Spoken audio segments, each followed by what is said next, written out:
Déjà, je voudrais particulièrement dire merci au Seigneur pour la grâce qu'il nous accorde de pouvoir parler de son amour, de pouvoir parler de lui en tant que le roi d'amour. Et je prie afin que le Saint-Esprit nous conduise, qu'il nous éclaire, qu'il nous révèle les profondeurs, les choses cachées dont notre cœur a besoin afin de toujours être davantage amoureux de notre grand roi, Jésus-Christ. Je prie afin que par ces paroles, que le Seigneur vienne à nous édifier, à nous bâtir, à nous construire selon sa volonté parfaite et que tout ce qui n'est pas de lui en nous tombe au nom de Jésus-Christ. Je prie afin que, au travers de ce message, que les cœurs soient renouvelés, que les cœurs soient changés, que la manière d'aimer soit différente, que la manière de voir notre prochain soit changée, que la manière de nous attacher à Dieu soit régénérée et renouvelée. Un amour sans cesse toujours grandissant, au nom puissant de Jésus-Christ. Et je prie afin que tout esprit de distraction, tout esprit de limitation, tout esprit de sommeil, tout esprit qui vient, qui ne confesse pas Jésus, ou œuvre au milieu de nous pendant ce partage, qu'il soit chassé au nom de Jésus-Christ et que seul le Saint-Esprit soit notre guide, notre pourvoyeur. Au nom puissant de Jésus-Christ, nous avons prié. Amen. Donc, frères et sœurs, comme je disais, je suis particulièrement heureux de pouvoir partager ce message avec vous. Ça fait partie de l'un des thèmes que j'ai reçu en début d'année, lorsque le Seigneur me donnait un peu le programme, entre guillemets, de ce que nous devrions faire cette année-ci. Et ce thème-ci, en fait, est disposé en trois parties. La première partie, c'est le roi d'amour que nous allons voir aujourd'hui. Ensuite, nous allons parler de l'ami fidèle. Ce sera une prochaine fois, bien sûr. Et enfin, nous allons parler de l'époux merveilleux. Donc, ces trois parties bien distinctes que le Seigneur me donnait dans mon esprit. Et on va voir que dans chacune des fonctions, Dieu a une façon de nous aimer. C'est-à-dire, ce n'est pas l'intensité de son amour. Si on pouvait comparer l'amour à l'intensité d'une lumière, ce n'est pas l'intensité de la lumière qui diminue, mais c'est la qualité de la lumière qui change. Ça veut dire quoi? Si vous prenez par exemple deux ampoules de 70 watts chacune, une de couleur blanche, une autre de couleur jaune, vous allez voir qu'en termes de luminosité, vous aurez le même résultat. C'est ça qu'on appelle la puissance de l'ampoule. Par contre, en termes de qualité, ce sera deux choses différentes parce que vous aurez d'un côté la lumière jaune, d'un autre côté la lumière blanche. Donc, on va voir que dans chaque type d'amour, Dieu qui nous aime en tant que le roi, Christ qui nous aime en tant que l'ami et Christ qui nous aime en tant qu'époux, en fait, ce n'est pas l'intensité de son amour qui change. Il nous aime à la même intensité, mais la façon de nous aimer est différente. Une autre façon d'illustrer ça, c'est de voir par exemple dans une famille, on a le père, on a la mère, on a les enfants. Supposons un peu que on se place du point de vue du papa. Le père aime sa femme, il aime son épouse et il aime ses enfants. Alors, on ne peut pas dire que le père aime plus son épouse que ses enfants. En fait, c'est impropre. Mais l'amour qu'il a pour sa femme n'est pas le même type d'amour qu'il a pour ses enfants. Parce qu'il y a certaines choses qu'il peut faire avec son épouse qu'il ne peut pas faire avec ses enfants. Il y a certaines conversations qu'il peut avoir avec son épouse qu'il peut avoir avec ses enfants. Ça ne veut pas dire qu'il aime plus son épouse que ses enfants. Non. Il les aime de la même manière, de la même intensité. Normalement, pour une personne normale, c'est comme ça que ça doit se présenter. Mais le type d'amour qu'il leur donne est différent. C'est pour cela que dans notre cœur, en fait, on va voir que notre cœur a été préparé par Dieu pour être compartimenté. Non pas compartimenté pour limiter la quantité d'amour qu'on doit recevoir, mais compartimenté pour les types d'amour. Et dans chaque compartiment, on peut aimer de tout notre cœur, n'est-ce pas, selon le type d'amour qu'on doit donner à notre frère, à notre prochain, au Seigneur et tout et tout. Ça veut dire que lorsque je dis que j'aime de tout mon cœur, que j'aime mon frère de tout mon cœur, je ne suis pas en train de dire que je l'aime plus que Dieu. Je suis en train de dire que de l'amour fraternel, je l'aime de tout mon cœur. Et ce qui est normal, parce que si je n'arrive pas à l'aimer de tout mon cœur, dans ce type d'amour-là, je suis imparfait. Maintenant, quand on va parler de Dieu, je vais dire que l'amour que j'ai pour Dieu, j'aime Dieu de tout mon cœur aussi, dans ce type d'amour-là. Donc, le cœur n'est pas fait de compartiments qui sont exclusifs les uns des autres. Non. Il ne faut pas voir ça comme des murs qui séparent deux pièces où tant qu'on n'a pas cassé le mur, on ne peut pas accéder à une autre pièce. Mais il faut voir ça comme des limites spirituelles que Dieu a établies afin de pouvoir mettre une forme de hiérarchie. Hiérarchie dans ce qui est le plus important, c'est-à-dire lorsqu'il y a conflit, lorsque deux types d'amour se confrontent, lorsque l'amour pour Dieu et l'amour pour le prochain se confrontent, qu'est-ce qu'on doit faire? Qui est prioritaire maintenant? C'est l'amour pour Dieu. C'est en fait ça que le Seigneur nous enseigne. Donc ça veut dire que si je me rends compte que le fait d'aimer mon prochain ou de la manière dont il veut que je l'aime va m'amener à désobéir au commandement de Dieu, ça veut dire que je dois plutôt maintenant prendre référence à la manière dont Dieu m'aime pour que je puisse juger de cette affaire-là. Donc l'amour pour Dieu est le barème, il est le socle, il est la base qui nous permet de juger de toutes les formes, de tous les autres types d'amour que nous devons donner aux autres. C'est ça sa spécificité. Mais même dans cet amour pour Dieu, il y a des compartiments, il y a l'amour pour le roi, il y a l'amour pour l'ami, il y a l'amour pour l'époux. Ce n'est pas le même type en fait. Quand quelqu'un va par exemple adorer, si tu adores ton ami, il y a quand même un souci là. C'est-à-dire que si je me retrouve en train d'adorer l'ami, il y a quand même un souci. En principe, je dois adorer le roi ou mon époux. Parce que l'adoration de l'ami, ça pose quand même quelques problèmes dans la compréhension. Donc, je pense qu'au fur et à mesure qu'on va partager sur ce thème-ci, vous allez mieux cerner et vous allez mieux discerner aussi, par la grâce de Dieu, comment est-ce qu'il faut aimer Dieu, comment est-ce que Dieu nous aime et comment aimer notre prochain. Ce n'est pas des choses dissociées, non, mais ce sont des choses qui vont ensemble dans une forme d'harmonie que le Saint-Esprit seul peut nous enseigner. Donc, parlons donc de l'amour du grand roi. L'amour du grand roi. La première chose qu'il faut d'abord comprendre en parlant de Jésus en tant que roi, c'est que son royaume n'est pas terrestre. Son royaume n'est pas terrestre. Son royaume est céleste. On s'en doute tous, mais parfois notre comportement nous pousse à faire comme si le royaume de Jésus était terrestre. Quand on dit que tout genou, que ce soit dans le ciel ou sur la terre, fléchisse en son nom, les genoux ne fléchissent pas forcément parce que c'est ton royaume. Vous pouvez lire ça dans le livre des rois, par exemple, où vous allez voir que lorsque Israël était livré, par exemple, au roi d'Assyrie, par exemple, ou bien au roi de Babylone, et tout ce que vous pouvez voir, vous allez vous rendre compte qu'il se pliait à la volonté du roi. Mais est-ce que c'était le royaume? Est-ce que c'était le royaume du roi d'Assyrie? Non, le royaume restait pour celui d'Israël ou de Juda. Mais ce qui changeait, c'était que la domination de ce roi-là était répercutée sur eux. Donc, ils étaient obligés de fléchir le genou à cause de l'autorité que ces rois-là avaient. Donc, une autre façon de comprendre ça, c'est de se dire que c'est la puissance que Dieu a confiée à Christ, c'est-à-dire à son corps pour pouvoir dominer, qui fait fléchir les genoux. Ça ne veut pas dire que les démons sont dans le royaume de Dieu. Parce que les démons fléchissent les genoux, vous n'allez pas dire que les démons sont les serviteurs de Dieu. Non. Donc, de la même manière, le royaume de Christ n'est pas terrestre. Et on connaît toute cette phrase lorsque il a dit devant Pilate que si mon royaume était de ce monde, n'est-ce pas que mes serviteurs seraient venus me défendre? Mais le royaume de Christ n'était pas de ce monde. C'est pour cela que les anges ne sont pas intervenus. Parce qu'à ce moment-là, il était serviteur. Il avait revêtu l'aspect du serviteur. Il avait mis de côté sa royauté. Non, il y a des choses comme ça qu'il faut bien expliquer pour mieux comprendre quel est l'amour de notre grand roi.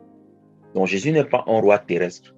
Du coup, ses serviteurs non plus ne peuvent pas être dans la dimension terrestre seulement. Non, nous sommes des représentants. On va commencer par lire un texte. Je voudrais qu'on ouvre ensemble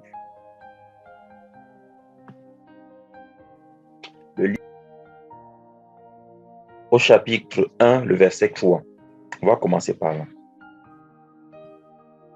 Alors, béni soit le Dieu et Père de notre Seigneur Jésus-Christ, qui nous a bénis avec toutes sortes de bénédictions spirituelles dans les lieux célestes en Christ.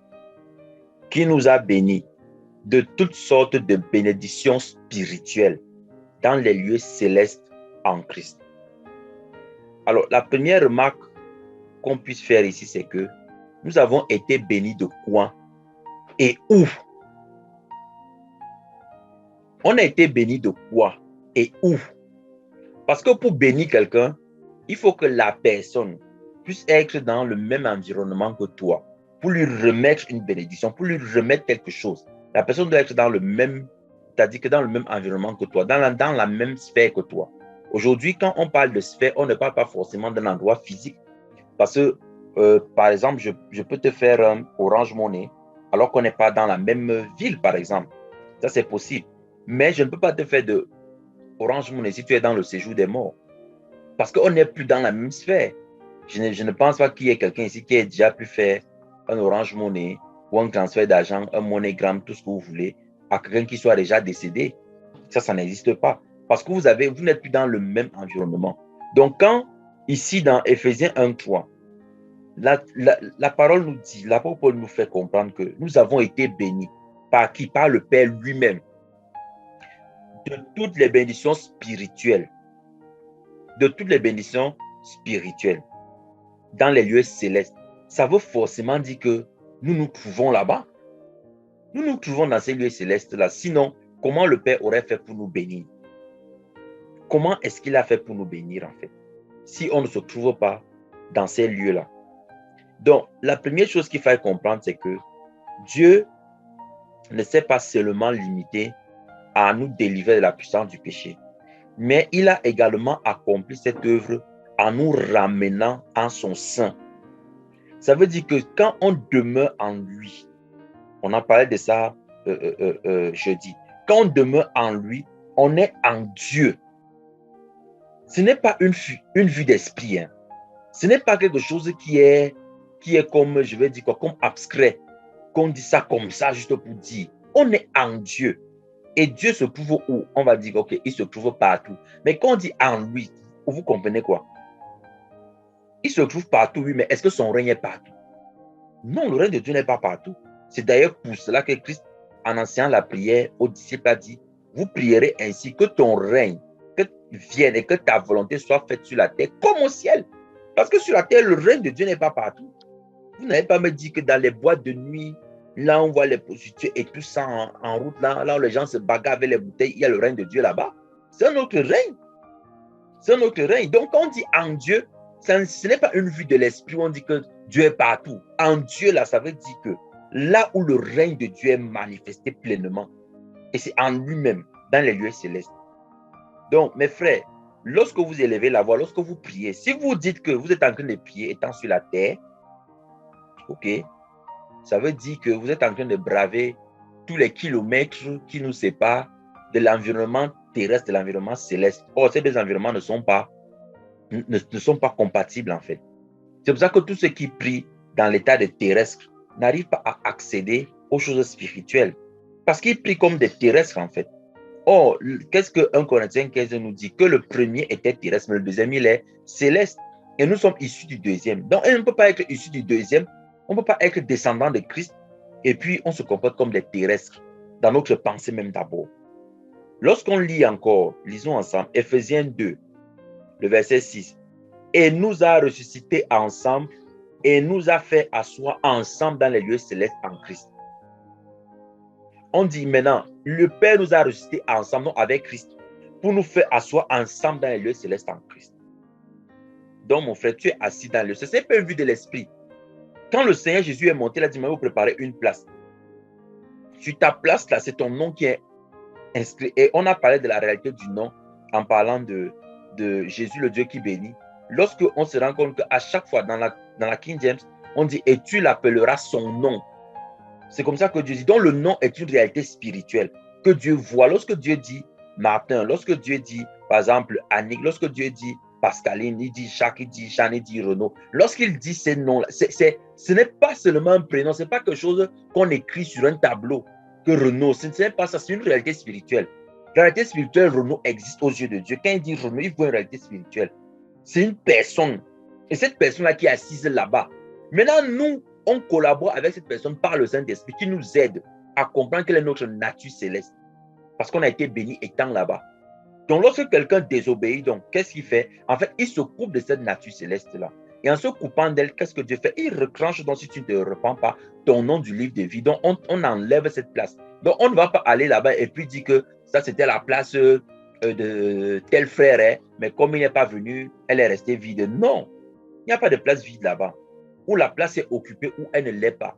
Donc, quand le Seigneur dit qu'il va vous préparer des places, c'est pour dire que vos places sont déjà là.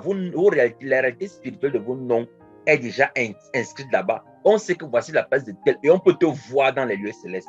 Mais c'est nous qui vivons encore ici, qui ne voyons pas ça. Mais on croit en cela par la foi. Et c'est ça qui nous connecte donc à cette réalité-là et qui nous permet de manifester le surnaturel. Donc, si on comprend donc ça veut dire que nous sommes serviteurs d'un roi dont le règne est céleste. Et nous, donc, en tant que ses ambassadeurs, parce que les gens me disent que je suis ambassadeur de Jésus, et ils sont ambassadeurs comme ça pour donner les visas, même pas pour les visas célestes, et ils donnent les visas terrestres. Alors qu'un ambassadeur doit donner les visas de la patrie de laquelle il est issu. Nous sommes les ambassadeurs de Christ. Nous sommes des serviteurs du roi céleste. Nous sommes ses ambassadeurs sur la terre. Ça veut dire que nous, on donne les visas de quoi? Quels sont les visas que nous, on doit donner? On donne les visas célestes. Des visas qui permettent aux hommes de se réconcilier avec Dieu, de revenir à lui, et d'avoir leur place également, n'est-ce pas, dans le royaume du ciel. Donc, tous ceux qui donnent des visas autres que ceux-ci, vous savez de qui vous êtes ambassadeur. Ce n'est pas de Christ dans tous les cas. Parce que son règne doit venir sur la terre au travers de ses ambassadeurs. La preuve, c'est que lorsqu'on parle d'une ambassade, n'est-ce pas, le territoire qu'occupe l'ambassade jouit des mêmes droits que le pays duquel cette ambassade-là est issue. Ça veut dire que lorsque tu te trouves dans l'ambassade du Cameroun en France, tu jouis des mêmes droits que sur le sol camerounais. Si un Français te gifle là-bas, on doit le mettre en prison selon la loi camerounaise, pas selon la loi française. Hein. Parce que si tu te gifle dans l'ambassade, il devient captif du pays du Cameroun. Bon, bien sûr, là j'idéalise un peu avec les malversations que les hommes font. Voilà, ils font des entourloupes et tout ça. Mais dans le principe, c'est comme ça. Mais comme notre Dieu est un Dieu de justice, c'est comme ça que ça se passe avec lui. Donc, lorsque nous représentons Christ sur la terre, lorsque j'arrive quelque part, si je suis dans ma maison, le démon qui met pied dans ma maison, en fait, il est en train de combattre. C'est comme s'il a mis pied dans le ciel. Il dit que, mais tu fais quoi ici? Tu as même fait comment même pour venir mettre ton pied ici?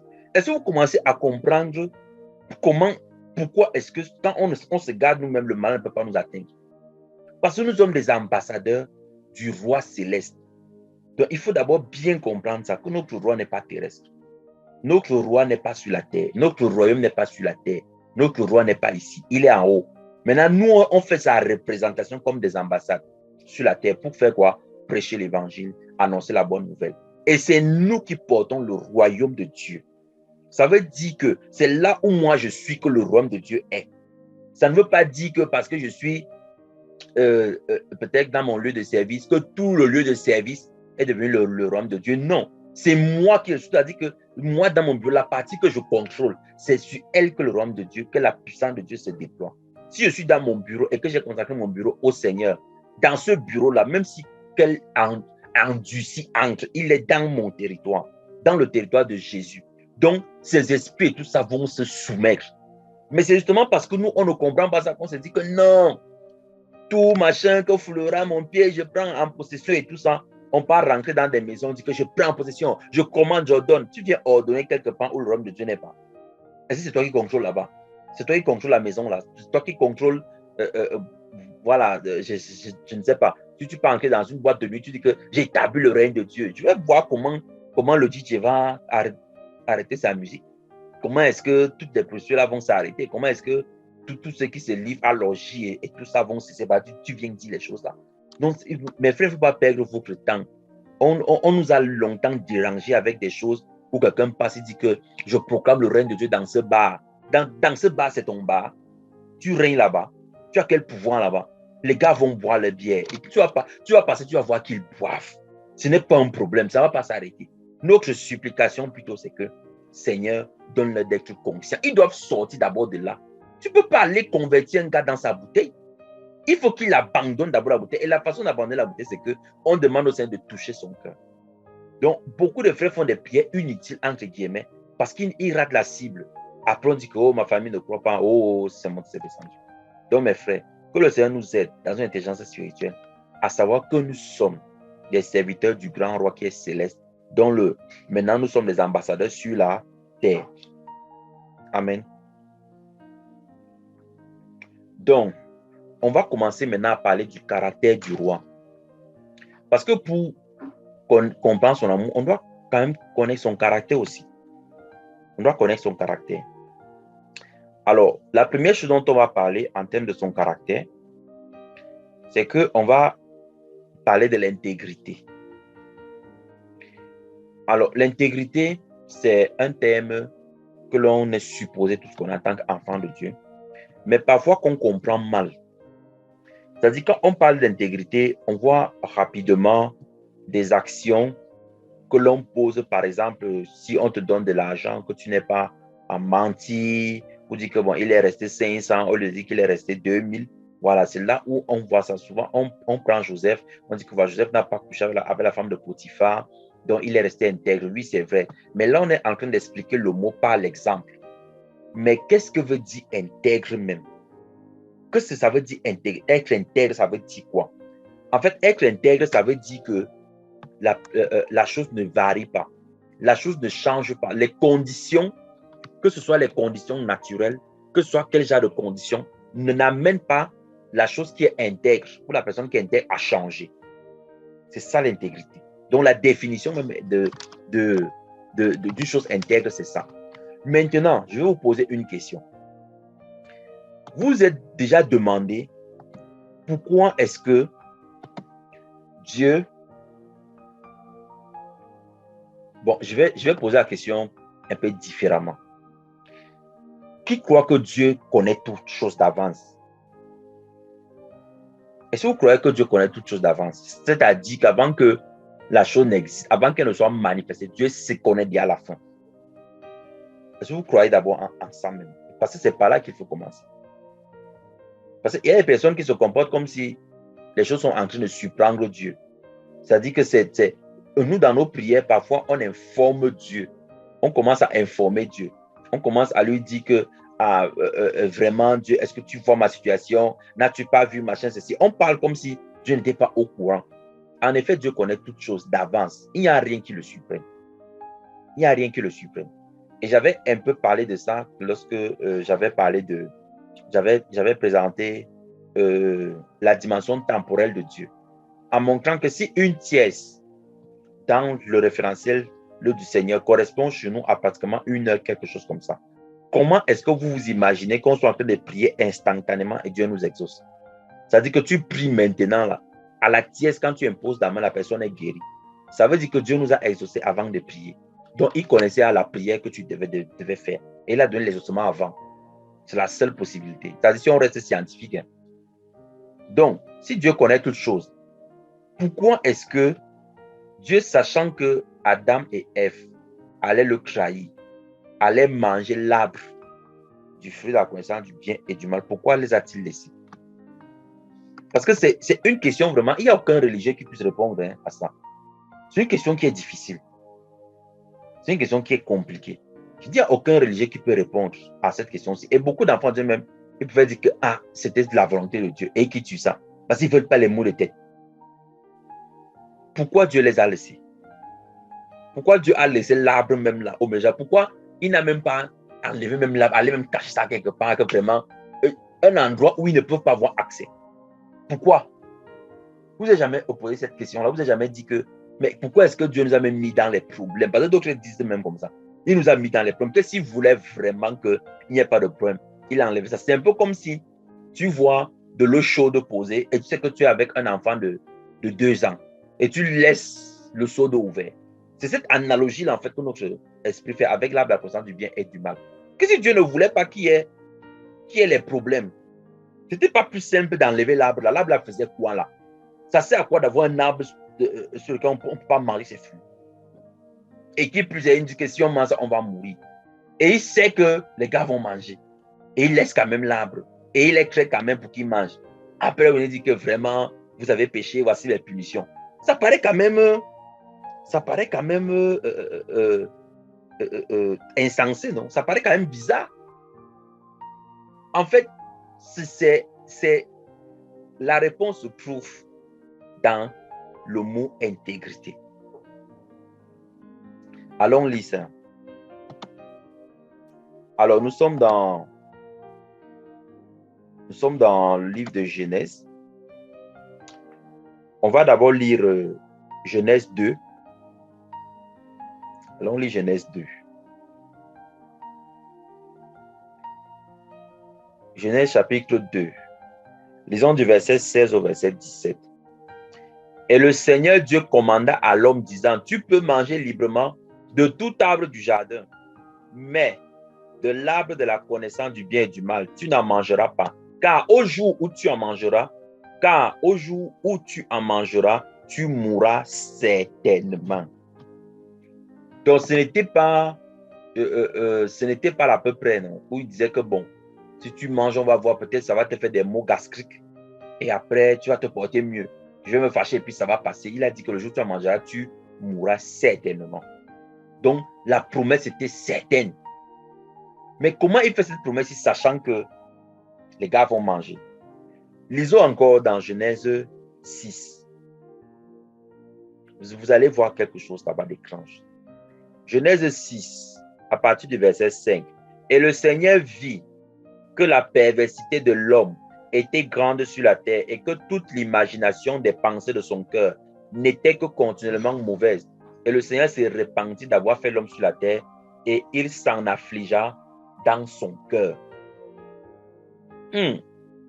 Pourtant, dans Nombre 23, le verset 19, dans Nombre 23, le verset 19, parce que quand les frères tombent sur le genre de verset, ils balaient ça comme ça, d'un revers de la main, et ils continuent rapidement. Suivez, Dieu n'est point homme pour mentir, ni fils d'homme pour se repentir.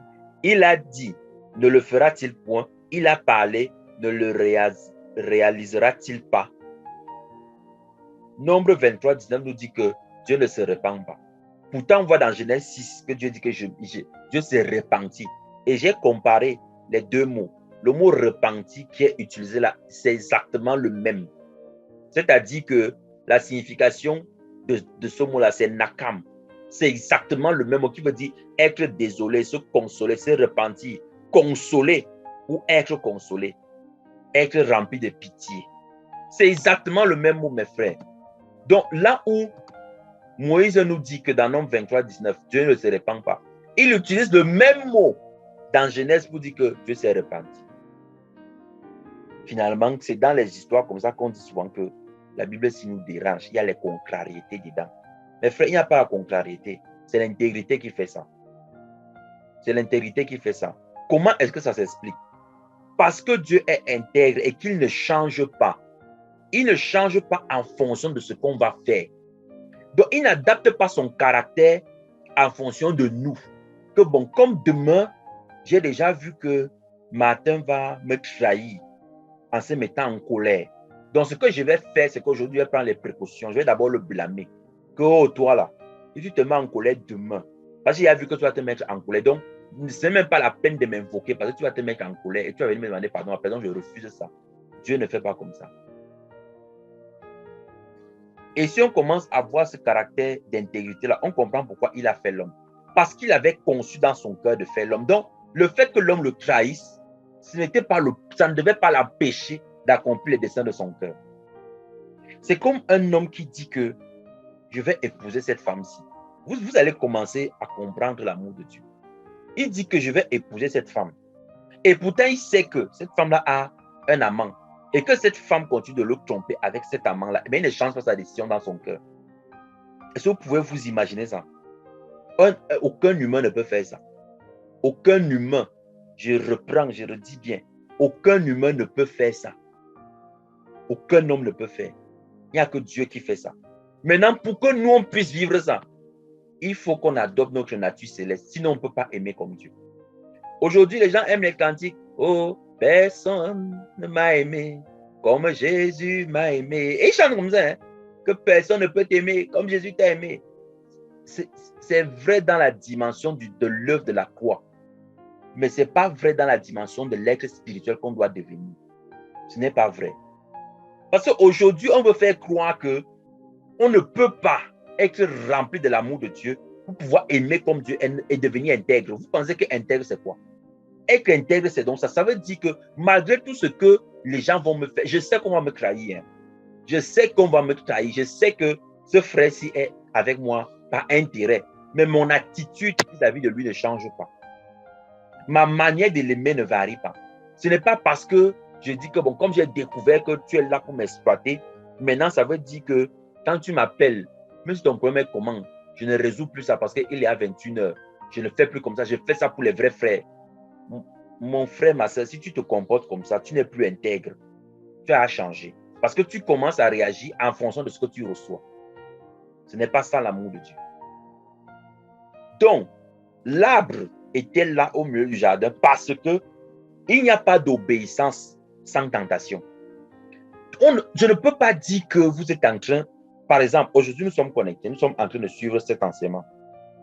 Si j'étais venu avec un pistolet placé sur la tempe de chacun, je te dis que si tu ne te connectes pas pour suivre cet enseignement-ci, je vais exploser ta tête avec l'arme-ci. Et puis tu te connectes, je dis que tu es obéissant. Est-ce que ça a un sens? Vous me dites-moi. C'est-à-dire que si j'avais envoyé, par exemple, des brigands chacun, voilà, dans vos maisons là, pour mettre les armes sur vous et vous dire que si vous ne vous connectez pas pour suivre l'enseignement, là, on va tirer sur vous. Et puis on voit 10 000 personnes connectées, on dit, ah vraiment, les gens aiment le Seigneur. Vous-même, ça a un sens? Ça ne veut rien dire. Il n'y a pas d'obéissance sans tentation. Donc, si l'arbre n'était pas là, qu'est-ce qui allait attester que l'homme est anti-obéi à Dieu? Et souvent, je vois des chrétiens se comportent comme si, oh Seigneur, vraiment cette épreuve, oh machin. Mais l'épreuve est là pour attester de ton obéissance. Si tu n'as pas d'épreuve, qu'est-ce qui atteste que tu es en train d'obéir? Puisque tout va bien dans le meilleur des mondes possibles. Tu es là tranquille, tu roules ton sirop avec les croissants et tout ça, au beurre, au caramel et tout. Voilà, tu roules carrosse, quoi.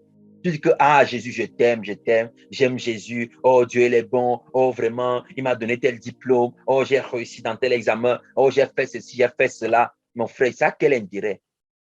Le Satan n'en fait-il pas autant? Comment? Mais moi, je ne comprends pas. Non, mes frères et sœurs, l'arbre était là pour attester de l'obéissance. Et de la même manière que l'arbre était là, qui était le symbole de la loi, qu'on ne devait pas toucher. La loi est là, elle ne peut pas partir. Donc Dieu n'a pas mis l'arbre là, ce n'était pas une fantaisie.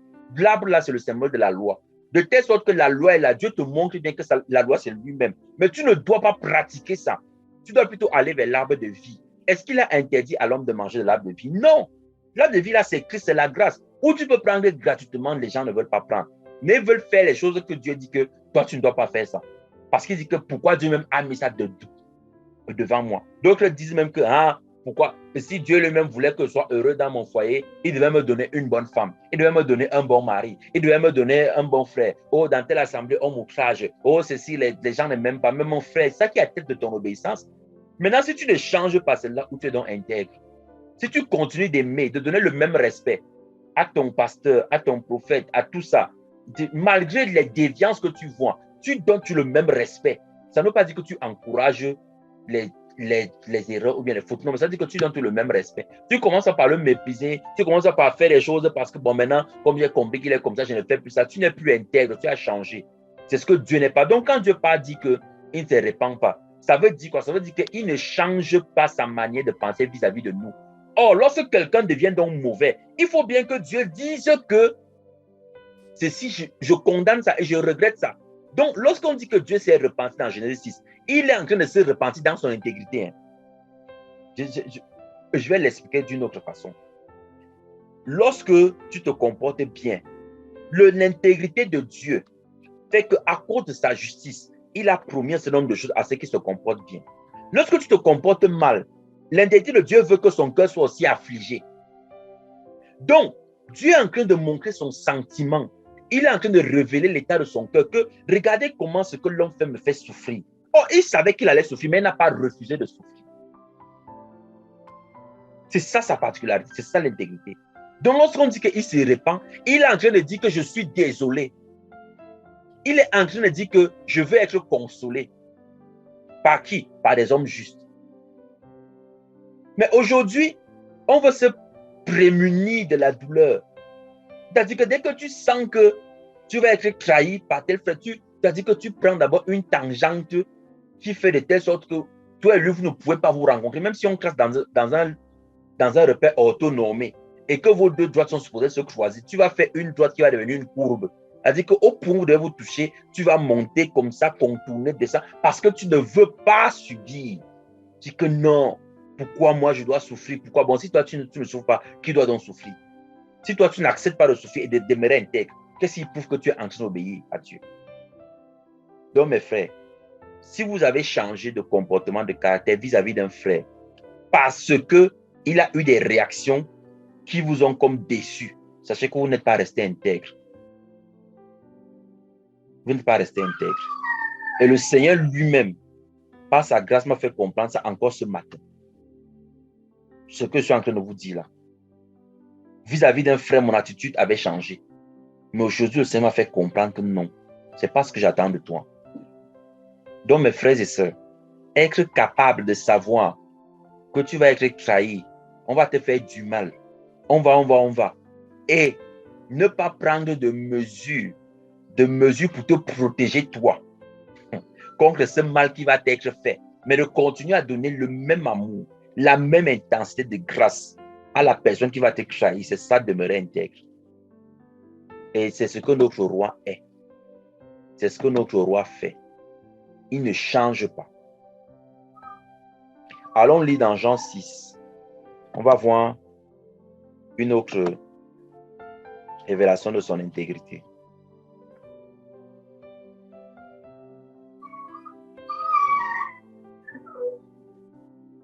Parce qu'on parle des profondeurs de l'amour de Jésus. Ah, oh Jésus, je t'aime et tout ça, machin. Voilà l'amour de Dieu, mes frères. C'est ça ce qu'on est en train de voir là. C'est l'amour de Jésus. C'est l'amour de Dieu. L'amour là, c'est le feu qui sort sur ça. Alors, nous sommes dans Jean. Jean chapitre 6. On va lire le verset 64 d'abord. Après, on va lire 70 et 72 et 71. Bon, il y a un caniche ici qui me dérange.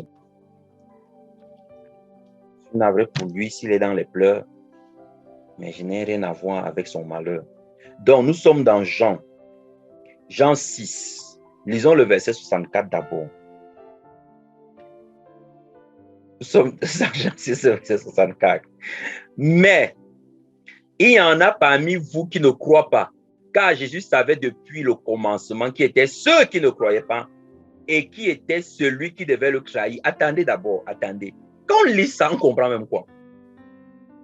Jésus savait depuis le commencement. C'est-à-dire, quand on parle du commencement ici, là, on parle du vrai commencement de lui-même. Que quand il a décidé de venir sur la terre là, en tant qu'homme, il savait déjà l'affaire là. Que voici le gars qui va me trahir. Et il a tout fait pour que dans sa short list, que Judas soit dedans.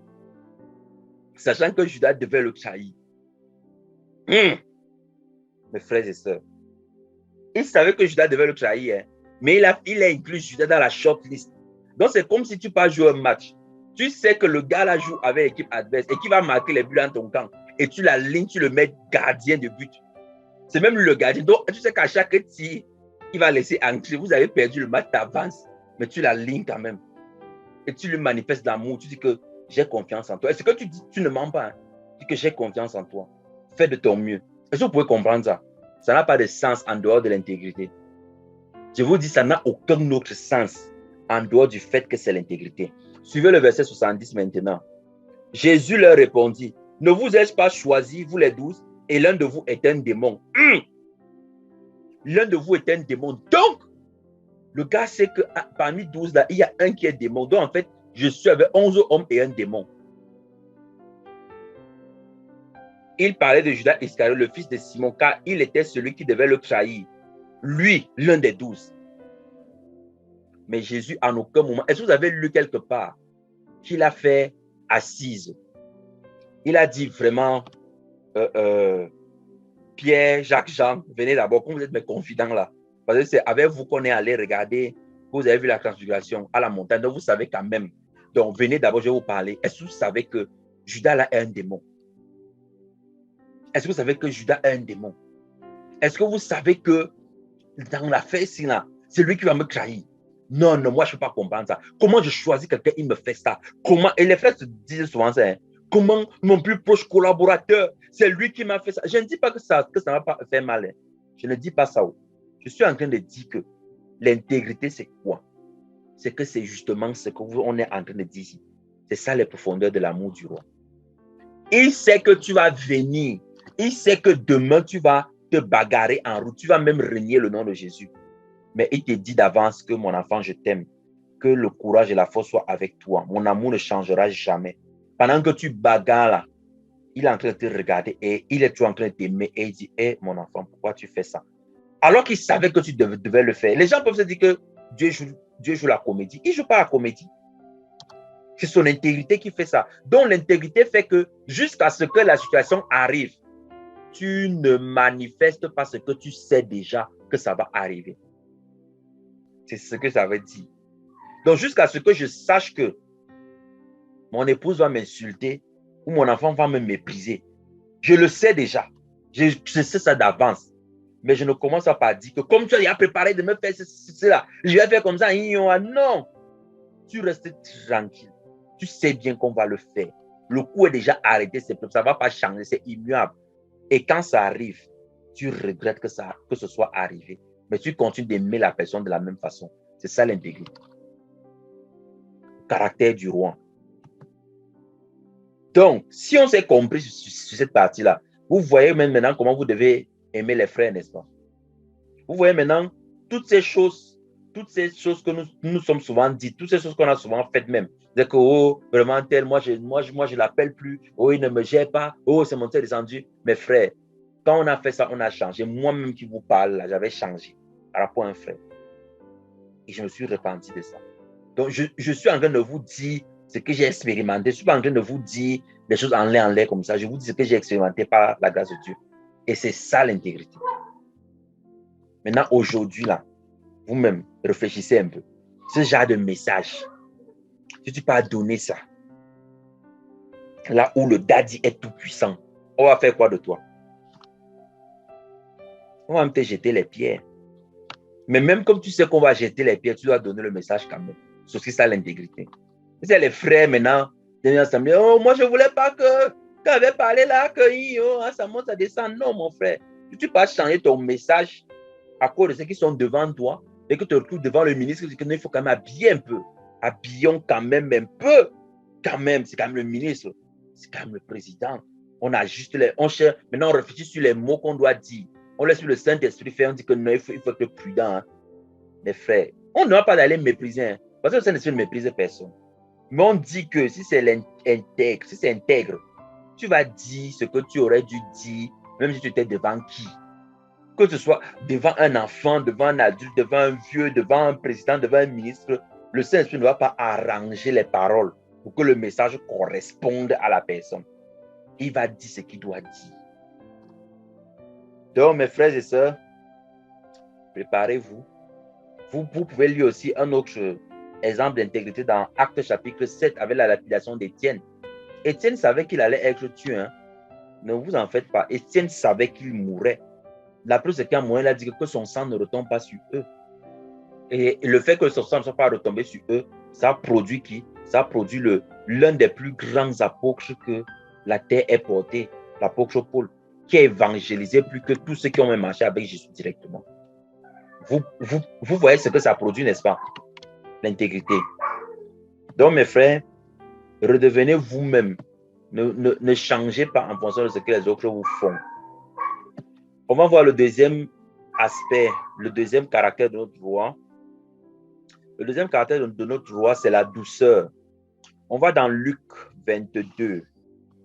Allons dans Luc 22. Luc chapitre 22, le verset 25.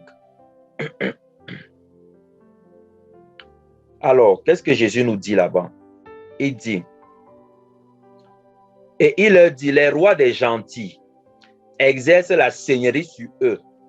Et ceux qui exercent leur autorité sur eux sont appelés bienfaiteurs. Bon, je vais commencer au verset 24 pour qu'on comprenne mieux. Et il arriva aussi une contestation entre eux, lequel d'entre eux serait estimé le plus grand. Et il leur dit, les rois des gentils exercent la seigneurie sur eux. Et ceux qui exercent leur autorité sur eux sont appelés bienfaiteurs. Mais vous, verset 26, vous ne serez pas ainsi. Mais celui qui est le plus grand parmi vous, qu'il soit comme le plus jeune. Et celui qui est le chef, comme celui qui sert. Et Jésus a dit, lorsqu'il lavait les pieds des disciples, il a dit que le Fils de l'homme n'est pas venu pour être servi, mais pour servir. La douceur de notre roi fait de telle sorte qu'il paraît comme serviteur. Je vais utiliser le terme paraître. Parce que lorsqu'on n'a pas compris ça, les personnes, vous allez voir, je vous dis la vérité. Les personnes qui chantent, oh, je suis le fils du roi des rois, je suis plus que vainqueur, je suis ceci. Ces personnes-là ont toujours une tendance à vouloir dominer sur les autres. Regardez autour de vous. Toutes les personnes qui chantent les cantiques, où disent que je domine, j'ai là-dessus la tête et non la queue, machin et tout ça, je suis. Toutes ces personnes-là ont toujours une tendance à vouloir dominer sur les autres. Alors que Jésus nous dit ici dans Luc 22, 25 que ne soyez pas comme les rois des nations du monde qui dominent, qui exercent l'autorité sur les gens. Et quand ils exercent l'autorité comme ça, on dit qu'ils sont des bienfaiteurs. Est-ce que vous vous rendez compte? Donc, les rois de ce monde-ci, pour eux, ils sont rois lorsqu'ils exercent l'autorité, lorsqu'ils écrasent les autres, lorsqu'ils peuvent, n'est-ce pas, soumettre les autres à leur volonté. C'est pas ce que notre roi fait. Notre roi ne nous soumet pas par la force. Notre roi nous interpelle avec amour pour qu'on collabore avec lui, mais il reste le roi. Du coup, comme il a cette attitude-là, les gens le prennent pour leur serviteur. J'ordonne maintenant à l'Esprit de Dieu de te visiter au nom de Jésus. Vous êtes dans le péché le plus absolu. Les personnes qui prient comme ça, c'est le péché le plus absolu. Je ne sais pas, à la limite, c'est même blasphémé contre l'Esprit de Dieu. Je vous dis, c'est le péché le plus absolu. Quelqu'un qui ordonne au Saint-Esprit. Quelqu'un ordonne au Saint-Esprit. Je commande maintenant que la bénédiction soit sur toi. Ah! Tu commandes à la bénédiction d'être sur quelqu'un. Donc tu es en train de dire au roi que comme tu es mon serviteur là, je t'ordonne de faire. Puisque toi, tu ne peux pas bénir. Tu n'as rien que tu n'aies reçu qui n'a été donné. Donc tout ce que tu as reçu, c'est quelqu'un qui t'a donné ça. Ça veut dire que pour donner, il faut que cette personne-là aussi vienne donner. Alors, ce n'est pas toi qui prends ce que tu as pour donner. C'est le mensonge, on vous a menti. Il y a des personnes qui disaient que, oh, je vais te donner l'onction qui est sur ma vie. La grâce est sur ma vie, c'est le mensonge. C'est pour ça que plusieurs se prennent pour ce qu'ils ne sont pas. Ils se prennent pour des personnes, oh, vraiment, je vais relâcher une parole sur toi et tu vas être béni. Donc, c'est toi qui relâches maintenant les paroles. Tu es devenu le roi. Tu es devenu le roi et le Saint-Esprit est ton serviteur. Il est là. Oui, mon maître, qu'est-ce que tu veux que je fasse? Oui, va visiter tel. J'ordonne que l'onction descende sur toi. J'ordonne que le manteau masse ceci. J'ordonne. La honte de ça. La honte de ça. La honte de ça. La honte de ça. Et c'est ça. On fait comprendre aux gens que non, vraiment, ne touchez pas à mes oins. Il faut lire le psaume 105 là, je vous en prie. Lisez tout le psaume là, vous allez vous rendre compte que les oins dont le Seigneur parle, c'est tout son peuple. Il ne parle pas aux des bishops, des mages. Il dit, ne touchez pas mes oins qui sont son peuple. Ceux qui sont oins, ceux qui font la volonté de Dieu. C'est eux qui ne les touchez pas. Mais aujourd'hui là, les gens viennent comme ça, ils se rassurent que, est-ce que le pasteur a vu que j'étais à son programme? Est-ce qu'il a vu que j'étais arrivé à l'heure? Il ne s'inquiète pas de ce que Dieu pense, hein, parce que le roi est devenu serviteur. Il est devenu serviteur pour Dieu, il n'est pas devenu serviteur pour nous. Il faut bien comprendre ça. Lorsque Christ dit dans Philippiens 2 qu'il s'est rendu serviteur, il s'est rendu serviteur pour qui? Pour l'Esprit. C'était un modèle qu'il nous donnait. Il nous montrait que tant que nous sommes des ambassadeurs sur la terre, nous sommes au service du Saint-Esprit. Donc, il est devenu serviteur de lui-même. Serviteur de l'Esprit. Parce qu'il était dans la chair. Mais aujourd'hui, là, on voit des choses abominables. Mes frères et sœurs, la douceur du roi, ne confondez jamais sa douceur avec la faiblesse. Non. Le roi n'est pas serviteur. Il n'est pas notre serviteur. Il est notre roi. Et il dit que lui ne règne pas sur nous en exerçant une puissance. Non, les personnes même qui prient souvent que la main de Dieu s'appesantit sur toi parce que tu t'es levé contre son nom. C'est-à-dire que en fait, c'est le démon qui inspire la personne dans la prière. C'est un désir spirituel de la chair. Voilà. C'est la chair qui parle comme ça. Si vous voulez savoir si c'est la chair ou c'est l'esprit qui vous parle, je vous dis, si vous voulez savoir si c'est la chair ou bien c'est l'esprit, lorsque la chair te parle, ça t'amène toujours à t'élever, à te voir plus grand. Ça amène à changer ton attitude vis-à-vis de l'autre. Mais quand c'est Dieu qui révèle, ça ne change rien en toi. Ça te donne plutôt d'aimer plus l'autre, de grandir dans l'amour pour l'autre. Mais quand tu vois que ton amour est en train de dire que Dieu m'a révélé l'état du cœur de ce frère, et vraiment, je suis déçu. Tu es déçu, hein? Ok. Que le Seigneur t'aide au nom de Jésus-Christ. Oui, frère, on s'agenouille devant les hommes de Dieu maintenant. C'est tellement courant, hein? On dit que quand tu ne fais pas ça, c'est que tu n'honores pas Dieu. Tu n'honores pas. Quand il parle, oh, daddy, on veut même qu'il marche sur nous. Hein. C'est-à-dire que quand il marche sur toi, tu dis que tu es humble. Humble de quoi? Ce sont les démons qui vous animent. Satan aussi marche sur ces démons. Vous avez vu Christ marcher sur les hommes. Quand il est entré en Jérusalem, on a tendu le tapis rouge. Il y avait les hommes sur ça. Il y avait les hommes sur ça. Il marchait sur le sol, sur le tapis qu'on avait mis.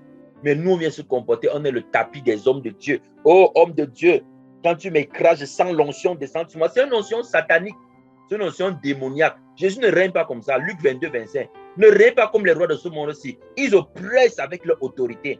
Mais pour vous, là, que celui qui est le plus grand soit le plus petit. Et que celui qui règne soit comme celui qui sert. C'est ça, mes frères. Voilà où se trouve l'onction. Voilà où se trouve la grâce.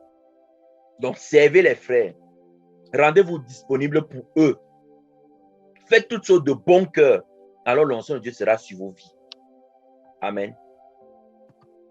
On va voir un autre aspect du caractère de notre Seigneur. L'humilité. On va voir l'humilité. Nous sommes dans Philippiens 2. Philippiens 2.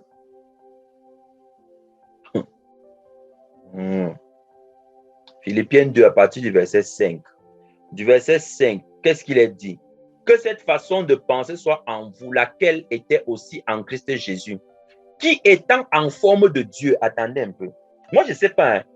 Bon, si quelqu'un discute qu'il a pour discuter, dit que oh, la divinité de Jésus et tout ça, vraiment, vous prenez Philippiens 2, 6, vous lui donnez. Lui-même, il lit. Il ne faut pas que tu lises. Tu dis que toi-même lis. Tu comprends quoi? Lequel est existant en forme de Dieu. On a déjà comparé un homme à Dieu un jour. Donc, on dit ici que il était en forme de Dieu, n'a pas considéré comme une usurpation d'être égal avec Dieu. Donc, il ne s'est pas mis que, comme je suis Dieu, là, vous allez confirmer ici. Vous allez confirmer. Vous osez, vous les Samaritains, dire que je n'entre pas dans votre pays. Moi, Dieu, le feu va descendre sur vous. Le feu va descendre sur vous. Et on voit même comme ça dans les foyers. Hein. C'est-à-dire que l'homme dit que moi, à qui Dieu parle, Dieu me parle. Et puis toi, mon époux, tu me réponds comme tu réponds là. Donc, que le jugement de Dieu soit sur toi. No pity. Le jugement de Dieu, une fois, sur celle que tu aimes, tu appelles le jugement de Dieu. Et tu dis que tu l'aimes comme ça là. Le roi ici, s'il était en forme de Dieu, hein, mais n'a pas regardé ça. Mais il s'est fait lui-même d'aucune réputation. Ça veut dire qu'il s'est dépouillé lui-même en prenant et pris la forme de serviteur. Ayant été fait à la ressemblance des hommes.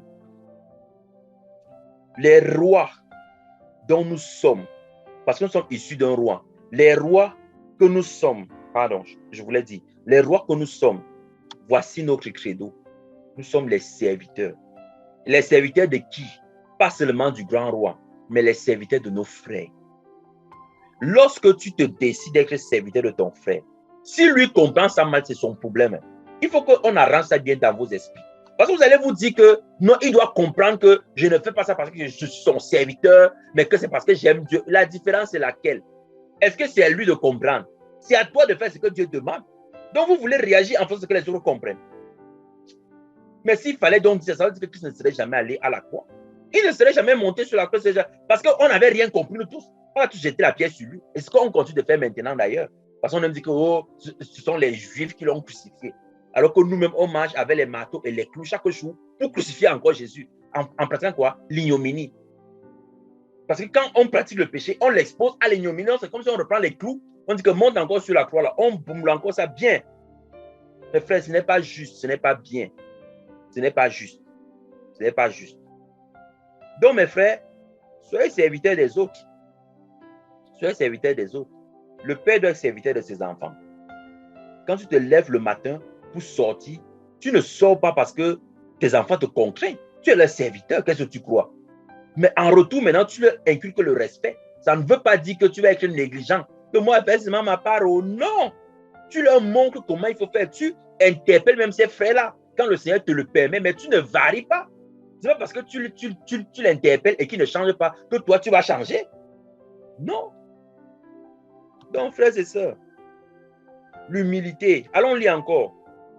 Vous allez voir un autre aspect de l'humilité de notre Seigneur. Les gens disent que oh, on m'a dit ça, pourquoi moi je dois supporter? Ils parlent chinois, on ne sait même pas ce qu'ils disent. Allons lire. Hébreux 12, le verset 2.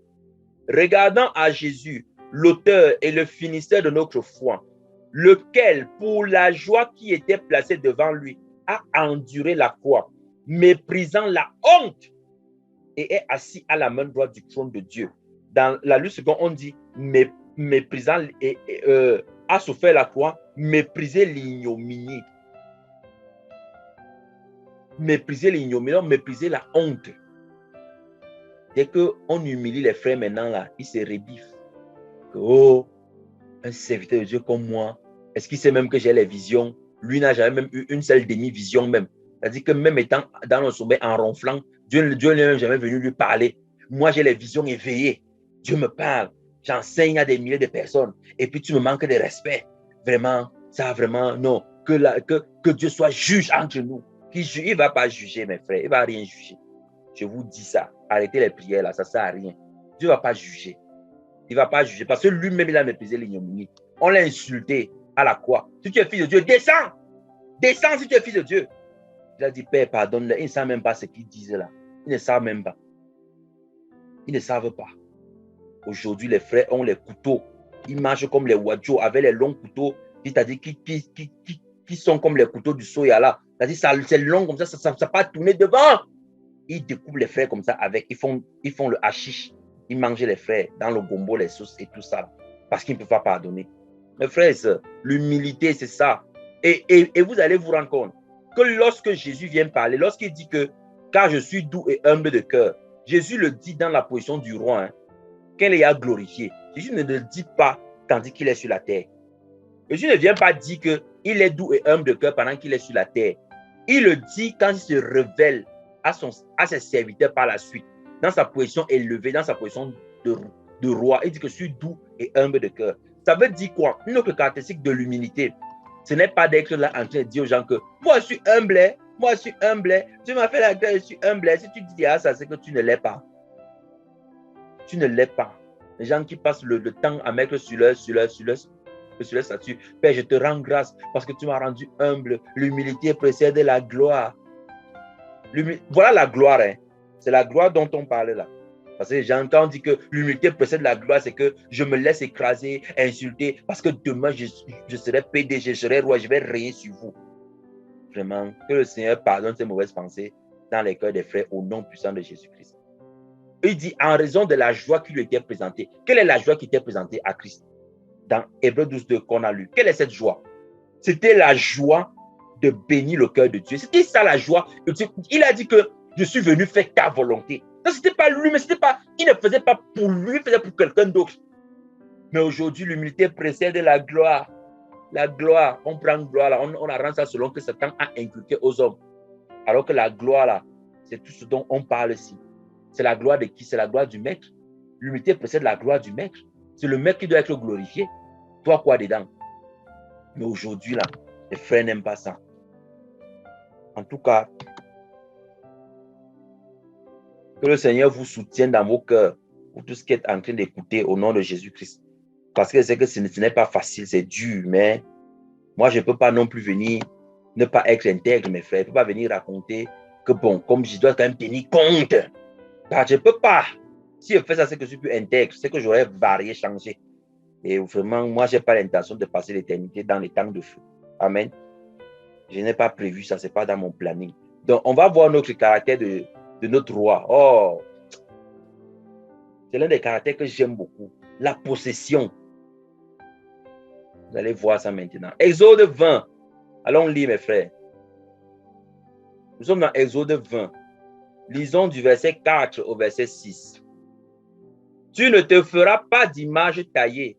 Vous pouvez prendre le verset 4 si vous regardez dans la Bible Tob, dans la Bible de Jérusalem. Voilà, la Bible des catholiques. Là, vous allez voir qu'on a retiré ce verset 4. Prenez seulement, allez regarder vous-même. Hein. Et après, ça se passe de commentaires. Vous allez comprendre. Voilà, donc, lorsque tu es en face d'un catholique, tu prends Exode 20 dans la Louis II, tu prends Exode 20 dans sa Bible et vous lisez ensemble. Quand il arrive sur le verset 4, il dit, c'est parti où il n'y a pas de décalage de verset, hein. Ça a disparu. Donc, les ciseaux sont passés par là. Bon, continuons. Tu ne te feras pas d'image taillée, ni aucune ressemblance de quoi que ce soit qui est dans le ciel en haut, ni ce qui est sur la terre en bas, ni ce qui est dans l'eau sous la terre. Tu ne t'inclineras pas devant elles et tu ne les serviras pas. Car moi, le Seigneur ton Dieu, je suis un Dieu jaloux. Je suis un Dieu comment? Jaloux. Je suis un Dieu jaloux. Jaloux. Est-ce que vous savez que je vais vous expliquer la différence qu'il y a entre la jalousie charnelle et celle dont on est en train de parler ici. Et vous allez voir pourquoi beaucoup de sœurs finissent souvent par être gagnées par le monde. Je ne dis pas que c'est une justification, hein, mais je dis que beaucoup des frères les aident dans ça. Parce qu'ils estiment que si tu m'aimes, tu dois me comprendre. Un point, c'est tout. Mes frères, Jésus est jaloux. Il dit qu'il est un Dieu jaloux. La jalousie de Dieu ici se manifeste comment? Dieu met tous les moyens en œuvre afin que nos regards ne se détournent pas de lui. Mais il ne nous oblige pas par la force à le faire. Voilà la différence. Une jalousie qui est charnelle va toujours venir obliger, va toujours venir mettre une contrainte dans la vie de la personne pour que ses regards restent attachés sur toi. Mais lorsque c'est le Saint-Esprit qui produit cette jalousie-là, qu'on appelle plutôt le zèle, ça veut dire que tu mets tout en œuvre afin que la personne ne se détourne pas de toi, mais tu ne l'obliges pas. Tu ne l'obliges pas. Tu n'obliges pas la personne. En d'autres termes, les frères qui passent le temps à négliger les sœurs, là. Oh, machin, oh, tu vois pas que j'ai beaucoup de travail. Oh, machin, c'est monté, c'est descendu. Mes frères et sœurs, c'est une honte. Un frère qui dit que il voit comment la sœur, son épouse, est dans un état qui n'est pas bien. Parce qu'il y a des choses qu'elle lui reproche et qu'elle estime qu'il doit changer. Et lui, il estime qu'il n'a pas besoin de la conquérir. Il n'a pas besoin de lui faire comprendre. Il n'a pas besoin d'échanger. Il n'a pas besoin de lui faire des câlins. Il n'a pas besoin d'être doux avec elle. Non, il estime que si elle a le Saint-Esprit, elle doit comprendre. Vous êtes en violation totale de toutes les lois d'amour qui viennent d'en haut. Je dis c'est en violation. C'est le diable qui fait comme ça. Jésus ne fait pas comme ça. Jésus ne fait jamais comme ça. Il dit que lorsque une de ses brebis s'égare, il fait comment? Il sort la chercher, non? Donc, vous qui êtes même dans les assemblées, ou qui êtes dans les assemblées, on a dit que quand un frère s'en va, ne lui parlez pas. Laissez-le partir. Laissez-le. Laissez-le. Parce que s'il aimait le Seigneur, il devait rester. Mes frères, on vous a menti. Oh, c'est comme si on a rempli une bouteille et puis on a fermé le bouchon en haut et tant bon mail de mensonges. On vous a dit que prenez ça, c'est pour vous buvez. Et les frères sont restés là, ils disent que il voit le frère de loin, il dit bonjour. Oh. Moi, je ne veux pas être contaminé. Tu ne veux pas être contaminé. C'est charnel, ça. Il abandonne les 99 autres à la montagne. Puisque vous êtes en sécurité, puisque vous êtes dans la vérité, qu'est-ce qui vous empêche d'aller auprès de ce frère pour demander que mes frères, que se passe-t-il? Non, les frères n'aiment pas ça. Les frères n'aiment pas. Surtout que c'est le daddy qui a dit. Celui qui part au programme là sans mon autorisation, la malédiction est sur lui. Mais frère, ça, ce n'est pas la jalousie, ça c'est charnel. Parce qu'on est en train de mettre une contrainte sur toi. On est en train de mettre la contrainte sur toi. Alors qu'une jalousie qui vient, qui est spirituelle, c'est-à-dire un zèle qui vient de Dieu, comment ça se manifeste? Ça se manifeste que, on va dire, mes enfants, je vous en prie, faites attention. Lorsque vous entendez ça, posez-vous des questions. Et si vous avez entendu un enseignement dehors qui vous a un peu troublé, venez, je vais en parler avec vous. Tu ne mets pas de contraintes sur les gens. Ils sont libres d'aller où ils veulent. Mais tu leur recommandes que s'ils entendent quelque chose qui a l'air concrètement avec ce que tu leur as souvent dit, qu'ils viennent et que vous en parliez. Que la personne sente que c'est à cœur ouvert, que tu as ouvert ton cœur pour pouvoir l'accueillir. Donc, si je m'arrête seulement sur ces trois exemples-là, l'exemple du mari avec son épouse, oui, parce qu'on va dire que oh, les femmes aussi, c'est mon exemple, mes frères, c'est Jésus qui est jaloux, c'est lui qui nous aime, c'est lui qui fait tout pour qu'on reste à ses côtés. Donc, c'est le rôle du chef. Parce que les frères aiment dire que oh, je suis chef, ils sont les muscles comme ça, jusqu'à les muscles déchirent le Bermuda, ça déchire la veste et tout ça. C'est pas ça, mes frères. Le chef, ce n'est pas. Le chef, c'est celui qui aime le plus. Le chef, c'est celui qui met tout en œuvre afin que les regards de son épouse ne se détournent pas de lui. C'est lui le chef. C'est ça le chef, en fait. Mais aujourd'hui, le chef, c'est ce qui t'a dit, il a le biceps comme ça, il t'a dit, il porte le fer chaque soir pour menacer les enfants, la femme et tout ça, et il dit qu'il est chef. Tu es chef des démons. Tu n'es pas chef, selon Christ. Non, non, c'est pas ça. Donc, regardez, cette jalousie-là, cette façon de toujours vouloir ramener le cœur de ton épouse, le cœur de ceux à qui tu enseignes, le cœur des frères avec qui tu es. Tu as voulu ramener leur cœur de telle sorte qu'ils ne se détournent pas de Dieu. C'est ça dont la jalousie qui vient de Dieu. C'est ça le zèle qui vient du Seigneur. Ce n'est pas un zèle amer, sans mettre de contrainte sur eux. Que si tu n'es pas avec moi, tu es contre moi. C'est Jésus seul qui a le droit de dire ça. Vous êtes qui même pour dire les choses comme ça? Celui qui n'est pas avec moi est contre moi. Parce que toi qui? Pas toi qui? Celui qui ne rassemble pas avec moi divise. Parce que tu as ta vision, tu as dit une vision écriquée même. Écriquée. Jésus a dit ça parce que lui, il est Dieu, il a la vision à 360 degrés. Il voit tout. Donc, et quand il a regardé tous les contours, tu n'es pas dans tous les contours là, tu n'es pas avec lui. Mais aujourd'hui, les frères, quelqu'un a une demi-vision comme ça là. Il y a un autre qui vient expliquer que non, moi, je comprends que c'est comme ça. Non, non, non, celui qui n'est pas avec moi divise, machin, tout ça. Tu es toi-même ton diviseur. Tu as dit que tu appliques la division sur toi-même. Et 1 divisé par 1, ça va te donner 1. Tout ce que tu divises par toi, ça retrouve le même nombre. Donc, tu ne changes pas. Et c'est pour ça que les frères ne grandissent pas avec le Seigneur.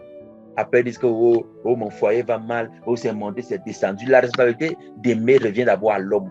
Comprenez d'abord ça bien. Et pendant le séminaire, on va bien expliquer ça encore. La responsabilité d'aimer revient à l'homme, comme la responsabilité de nous aimer revient à Christ. Et c'est tout l'amour qui nous manifeste là, qui fait que maintenant, on est en train de donner maintenant l'amour en retour qu'il nous a donné. Il n'y a pas un amour concret pour Dieu. On lui redonne ce qu'il nous a donné. C'est ce qu'il nous demande. Mais c'est lui qui nous donne le premier. C'est lui qui donne en premier. C'est lui qui donne en premier. Donc, le mot toujours est que celui qui donne en premier, qui donne davantage. Mais aujourd'hui, tu as dit, les gens sont devenus Adam. Quand Dieu demande, qu'est-ce qui se passe? C'est la femme que tu m'as donnée là. Parce que vraiment, qu'elle commence à parler, si moi je n'en peux plus. Tu fais quoi pour qu'elle ne parle pas? Pour moi, je vais vous poser une question. Vous avez vu une femme qui parle pendant que tu l'embrasses? Je ne parle pas des choses charnelles ici. Je vous prends une image afin que vous compreniez. Elle va parler dans ta bouche. Et donc, pendant que tu seras en train de l'embrasser, elle va parler. Moi, je n'ai jamais vu ça. Moi, je n'ai jamais vu. Et même quand vous regardiez encore les films, bon, j'espère que ce n'est plus le cas, les films comment ça s'appelle là? Les passionnés du monde là, Novella Civi, tout ça là. Vous voyez comment ça se passait là-bas, non? Et une femme commence, oh vraiment, tu es descendu. Le gardien, il la prend dans ses bras, et vous aimiez ça. En train de regarder, ah oui, c'est. Mais maintenant, avec les sœurs même. Qui sait donc que bon, regardez comment moi je me comporte vis-à-vis de vous. Pendant que tu demandes encore que, pardon Seigneur, je suis, il dit que je t'ai pardonné. Pourquoi Dieu ne nous laisse pas parler? Parce qu'il nous prend dans ses bras. Mais aujourd'hui là, c'est la femme que tu m'as donnée. Oh, c'est à cause du frère ici. Oh, c'est mon pasteur qui fait ça. Oh, les fidèles que j'ai ici là, et ils me fatiguent. C'est pour ça que je suis devenu comme ça. Non, hein, les frères deviennent des maigres chinois. Ils racontent tout ce qu'ils racontaient là. Mes frères, ce n'est pas le cas. Ce n'est pas comme ça que Jésus nous a enseigné. Amen. Donc, notre Dieu est jaloux. Donc, tous ceux qui se disent là qu'ils peuvent monter, descendre, jouer avec lui, sachez qu'il est jaloux. Notre Dieu est jaloux. Vous pouvez également lire ça. On ne va pas lire, mais je vais vous raconter l'histoire dans 1 Samuel, le chapitre 8, du verset 1 au verset 22. Alors, qu'est-ce qui se passe là-bas? C'est que le peuple dit, viens voir Samuel et dit à Samuel que dans l'affaire, sinon, comme tes fils ne marchent pas comme toi là, nous on veut que tu nous élises, que tu établisses sur nous un roi. Et Dieu dit à Samuel que ne refuse pas ce qu'il te demande. Suivez. Peut-être même qu'on va lire ça, mes frères. Allons lire. Allons lire ça. Regardez un roi. Hein. C'est le roi des rois qui domine sur tout. Mais écoutez sa réponse. Et puis les gens sont là, ils s'amusent. Alors, suivez à partir du verset 5. Et il lui dit, voici tu es devenu vieux et tes fils ne marchent point dans tes voies. Maintenant, établis sur nous un roi pour nous juger comme en ont toutes les nations. Où est le rapport? Quand vous lisez le texte, vous trouvez le rapport dans ce qu'ils disent là et dans ce qu'ils demandent.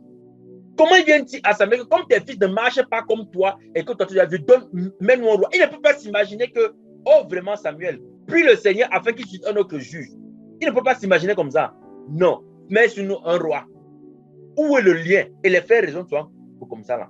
Le rapport est où? Il n'y en a aucun. Regardez, des personnes viennent dire à Samuel que comme tes fils ne marchent pas comme tu marches, donne-nous un roi. Le roi sort d'où dans l'affaire ici? Les gens qui cherchent les prétextes pour se détourner de Dieu là, c'est eux ici. Ils avaient un plan depuis, comme tu dis ma soeur, leur plan était arrangé depuis l'éternité. Donc avant la fondation du monde, ils avaient projeté leur plan qu'ils auront leur roi. Suivez. Et cette parole déplut à Samuel, parce qu'ils avaient dit, donne-nous un roi pour nous juger. Et Samuel pria le Seigneur, suivez la réponse de Dieu. Et le Seigneur dit à Samuel, obéis à la voix du peuple en tout ce qu'ils te diront, car ce n'est pas toi qu'ils ont rejeté, mais c'est moi qu'ils ont rejeté, afin que je ne règne point sur eux. Lorsque quelqu'un commence à dire que, oh, vraiment, l'affaire si, pourquoi est-ce que Dieu fait ça? Pourquoi est-ce que c'est compliqué comme ça? Moi, je pense qu'on doit faire comme si. Tu es en train de rejeter Dieu parce que tu veux un autre roi. Tu veux un autre règne. C'est ça qui pose problème.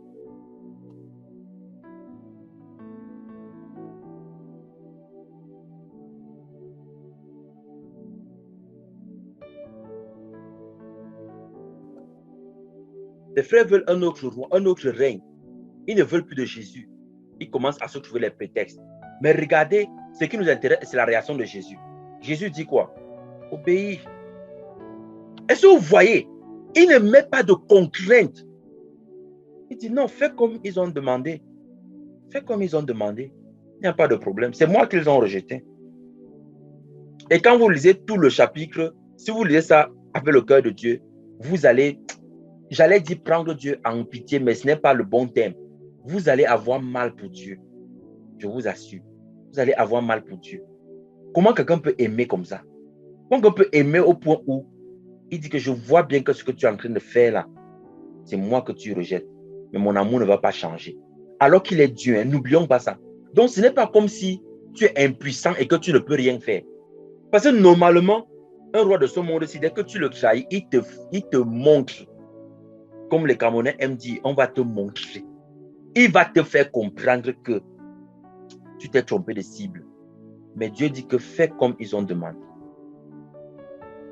Nous sommes combien, en tant que corps du Christ, combien de frères peuvent dire ça? Qu'un frère finit d'insulter, de t'insulter au milieu des autres frères. Et puis tu dis aux autres frères que ne portez pas main sur lui et que personne ne pense mal de lui. Mais priez plutôt pour lui afin que le Seigneur nous aide. Est-ce que vous vous rendez compte? Un peuple qui est en train de le rejeter, il ne vient pas le menacer. Que quand vous avez détourné vos regards là, je vais vous le, comme on dit chez nous, je vais te montrer. Il ne dit pas ça. Mais il se range dans son coin et il accepte de souffrir à cause de l'amour qu'il a pour son peuple. Et c'est cet amour que les gens prennent et qu'ils bafouent, qu'ils jouent avec. Mes frères, quand on a compris l'amour de Jésus, on ne s'amuse pas. On ne s'amuse pas. On ne s'amuse pas. Cette histoire, moi, ça me fend le cœur personnellement. Cette histoire qu'on vient de lire dans 1 Samuel 8 là.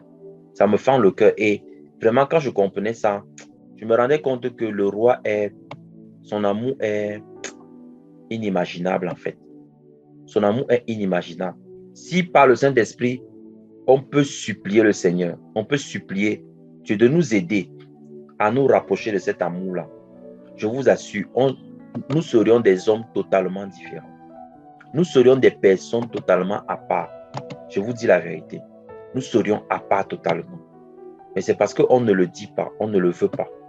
C'est parce qu'on estime que non, on doit être limité. C'est parce qu'on se met des barrières. Non, mes frères et sœurs, l'amour du roi est inestimable. Je vous assure. Je vous assure. Alors, un dernier caractère de Christ que nous allons voir, c'est la justice. Alors, dans la justice, vous pouvez lire ça dans Luc 19, hein, du verset 12 au verset 26. Là, je vais juste raconter l'histoire. C'est Jésus qui donne une parabole en disant que un roi, un homme de grande notoriété, est parti dans un pays lointain pour se faire investir en tant que roi. Et il a laissé des talents à ses serviteurs pour qu'ils les fassent valoir. Donc, qu'ils produisent quelque chose à partir de ce qu'il avait donné. Et ces hommes-là et les personnes de son peuple le haïssaient, ne voulaient pas qu'il soit roi sur eux. Et ils ont envoyé une délégation pour aller lui dire que comme tu parles là, va même rester là-bas une fois. Nous, on ne te veut pas comme roi ici. Sauf qu'il est revenu après avoir été investi. Qu'est-ce que ça veut dire? Ça veut dire que c'est par l'œuvre de la croix que Christ a été investi comme notre roi. Donc, de la même manière qu'il n'a pas rechigné, il n'a pas reboussé, il n'a pas écouté tout ce qu'on disait. Lorsque le Seigneur te donne une mission, tu n'as pas à écouter ce que les hommes disent. C'est ça l'amour. Tu n'as pas à écouter ce qu'ils disent. Tu as une mission à accomplir. Sauf qu'à la fin, quand il revient, on connaît l'histoire, les personnes, celui qui n'avait rien produit, il a jugé sévèrement. Mais après, il a dit que, au verset 26, que prenez tous mes adversaires, tous ceux qui étaient contre moi, amenez-les et tuez-les devant moi. Oui, il va arriver à un moment où le roi va devoir rendre justice, malgré tout l'amour qu'il a. Il ne va pas les tuer à cause de la haine. Non, mais il va les tuer à cause de sa justice. Il va devoir rendre justice parce qu'il ne peut pas laisser impuni le méchant s'il ne s'est pas repenti. Parce qu'il est intègre. C'est aussi ça la conséquence de l'intégrité. La conséquence de l'intégrité fait aussi qu'on ne cherche pas les concessions. On n'arrondit pas les bords. On ne cherche pas à faire en sorte que, comme je vois que telle a l'affinité avec moi, j'arrange mon langage quand je parle avec elle. Non. L'intégrité veut que si quelqu'un a fait mal, qu'on puisse dire que tu n'as pas bien fait. Et si la personne a bien fait, qu'on puisse dire que tu as bien fait. Mais tout ça dans la douceur et dans l'amour. Maintenant, le roi va rendre le jugement forcément. Il va rendre le jugement. Donc, ne nous disons pas que l'amour de Dieu le rend faible. Ne nous disons pas que l'amour du roi le rend incapable d'agir. Non, l'amour du roi le rend plutôt patient. La patience n'est pas de la faiblesse. La patience n'est pas la faiblesse. La patience est le fruit manifesté même de l'amour et de la seconde chance que la personne n'arrête jamais de donner jusqu'à ce que l'échéance arrive. Et l'échéance, c'est quoi? L'échéance, c'est lorsque Christ va venir chercher son Église. Maintenant, ça, c'était pour parler du caractère du roi. On a parlé de l'intégrité, de la douceur, de l'humilité, de la possession qui est la jalousie, et puis de la justice. Bien sûr, on peut décrire d'autres, mais ça, c'est ce que j'ai voulu qu'on puisse partager. Maintenant, je voudrais qu'on voit ensemble l'aspect du roi. Et vous allez comprendre quelque chose. Commençons avec Matthieu. Matthieu 17.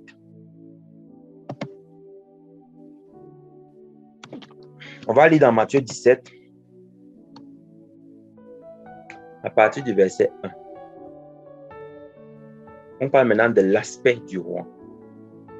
On va lire du verset 1 au verset 7.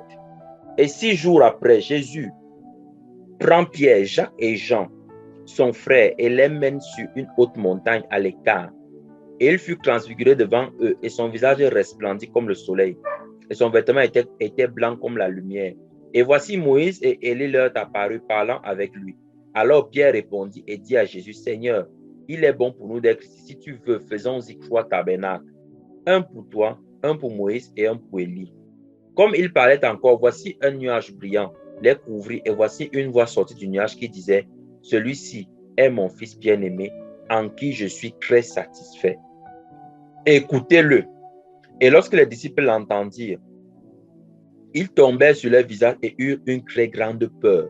Et Jésus s'approcha, les toucha et dit, levez-vous, n'ayez pas peur.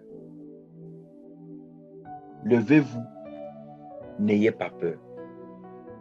Alors, tous ceux qui ont fait la rencontre de Jésus en tant que roi. Et c'est ce que l'apôtre Paul nous dit que si nous avions connu, c'est dans 2 Corinthiens 5, Jésus-Christ selon la chair, 2 Corinthiens, c'est le verset 16, je pense bien. Nous ne le connaissons plus comme ça. Nous ne le connaissons plus comme ça. Il y a des personnes qui, on leur a présenté bébé Jésus, on leur a présenté le petit Jésus, on leur a présenté Jésus, c'est leur, comment je peux dire ça? C'est leur torchon, quoi.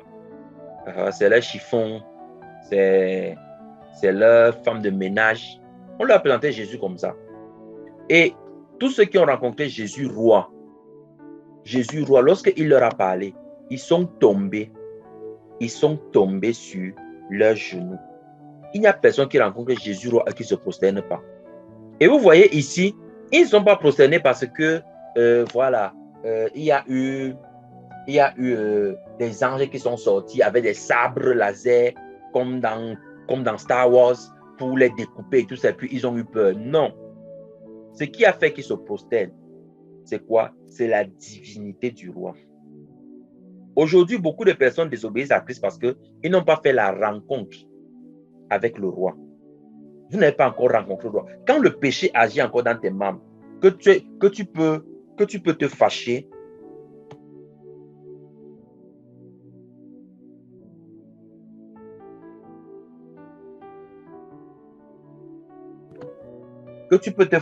ou faire des choses que Dieu condamne, tu le fais simplement parce que tu n'as pas encore rencontré le roi. Quand tu rencontres le roi, la première chose qui se passe, c'est que tu perds tes forces. Allons encore lire ça. Nous sommes maintenant dans le livre de Révélation. Lisons Révélation, chapitre 1, du verset 12 au verset 17.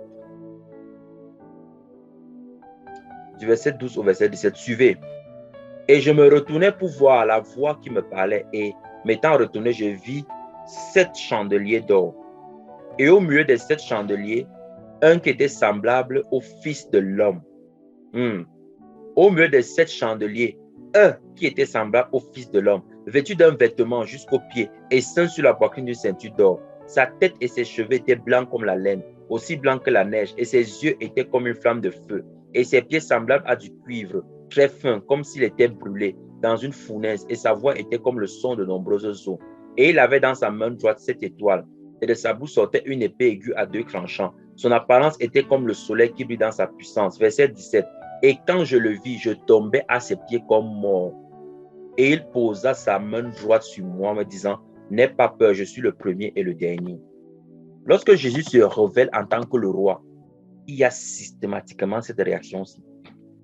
Je vous dis, tous ceux qui n'ont pas encore ressenti ça dans la présence de Dieu, Jésus ne s'est pas révélé à vous comme le roi. C'est pour ça que vous avez encore la force de faire les choses concrètes à ce qu'il demande. Quand tu as rencontré le roi, c'est sa divinité, c'est son autorité, c'est son amour. Il ne t'oppresse pas. Hein. L'amour de Dieu n'oppresse pas. Mais tes genoux seuls se brisent. Tu ne fléchis pas le genou parce que l'ange va venir pointer l'arme sur toi, que si tu ne fais pas ça, on coupe ta tête. Non, ça c'est le diable qui fait comme ça. Mais son autorité, son amour et sa douceur, c'est ça qui fait fléchir le genou. C'est l'amour là qui te plie. Tu te rends compte combien son amour pèse, combien son amour a un poids inimaginable. C'est ça que tu tombes sur tes genoux. Allons lire encore d'autres exemples. Tous ceux qui ont rencontré le roi, dans l'aspect du roi. Nous sommes dans Daniel au chapitre 10. Daniel 10. Daniel 10 du verset 4 au verset 19. Bon.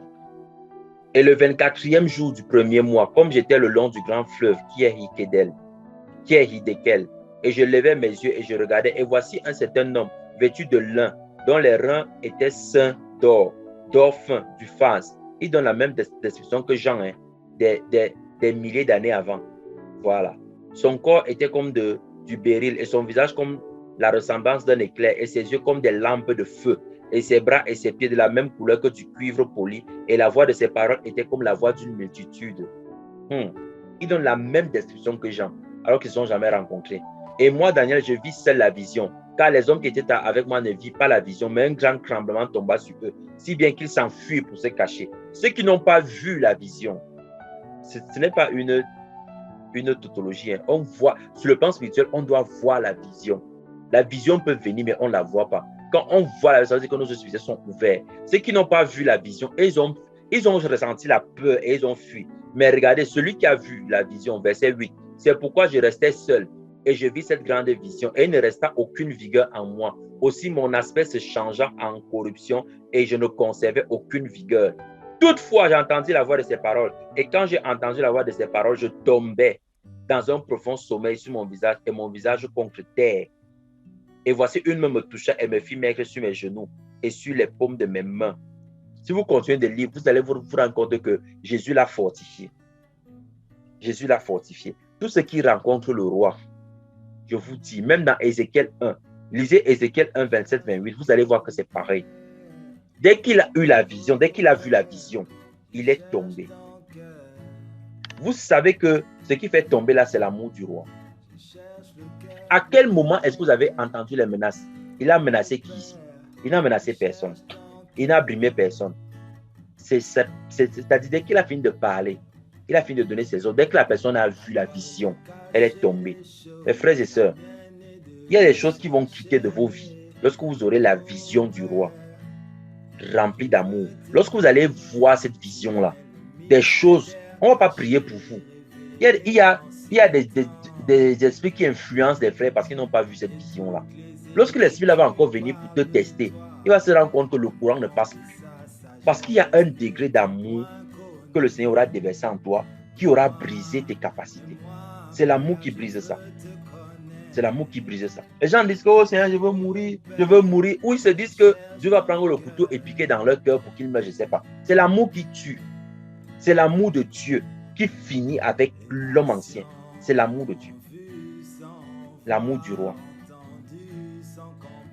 Voilà l'aspect de notre roi. Et vous imaginez quelqu'un comme ça.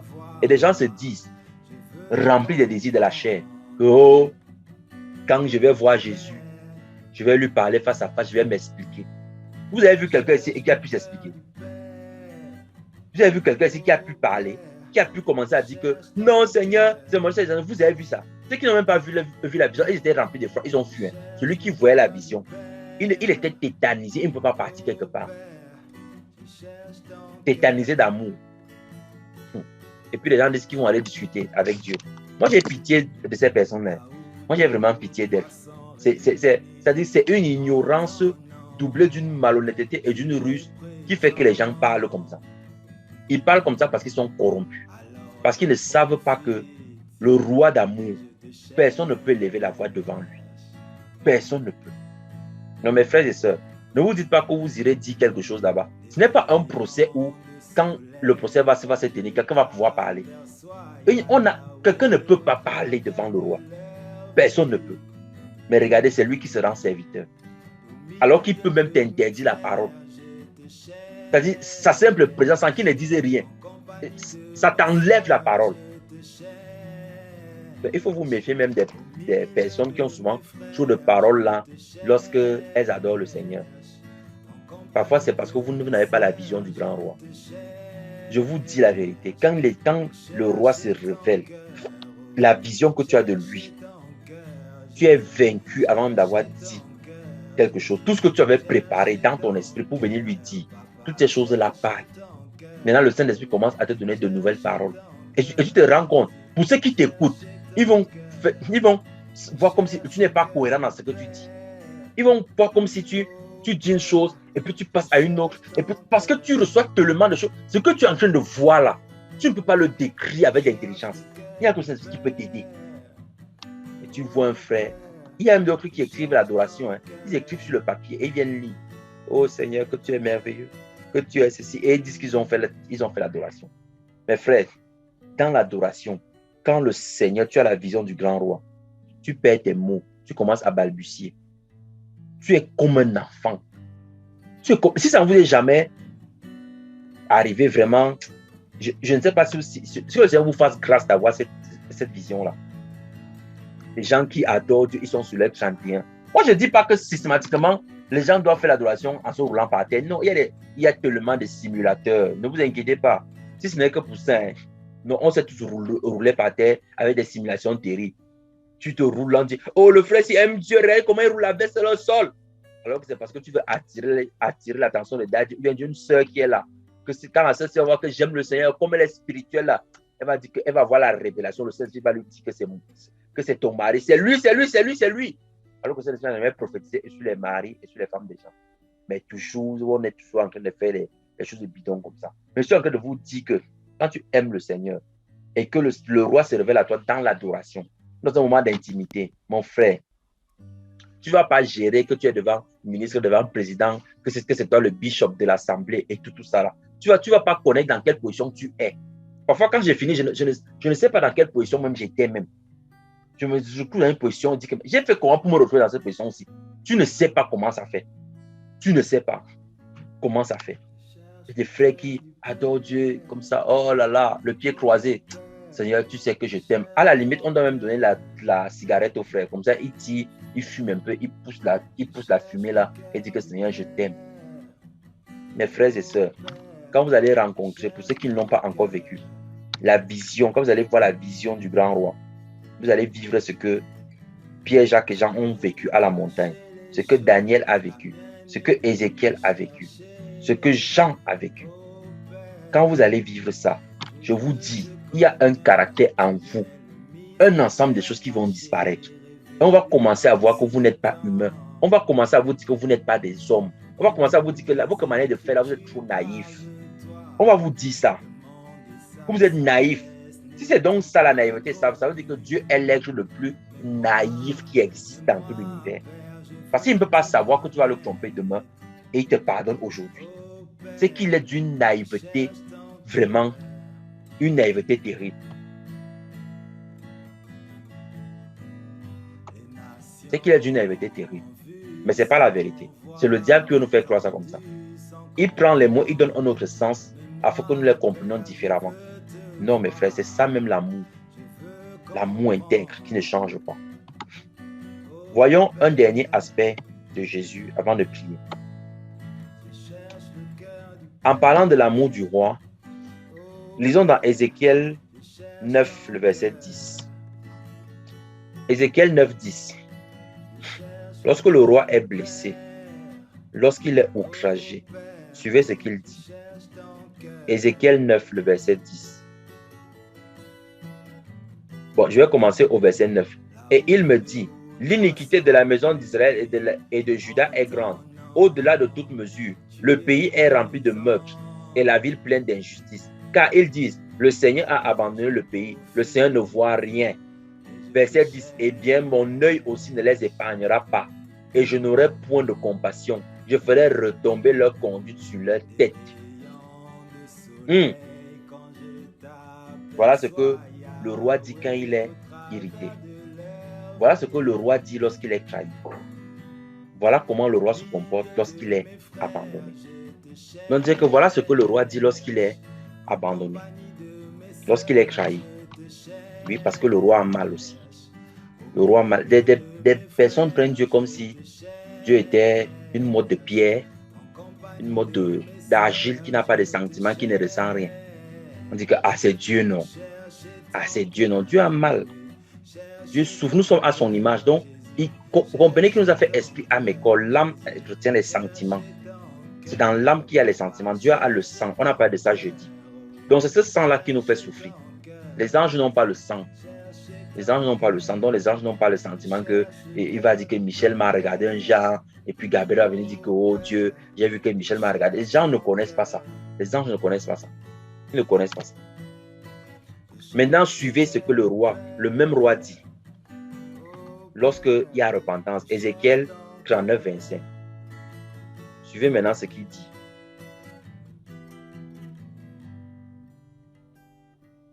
C'est pourquoi ainsi a dit le Seigneur Dieu. Maintenant, je ramènerai les captifs de Jacob et j'aurai pitié de toute la maison d'Israël et je serai jaloux de mon saint nom.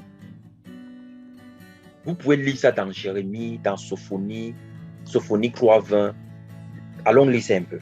Regardez, le même qui a dit que mon œil n'aura pas pitié, c'est lui qui vient dire après que je ramène à cause de mon saint nom.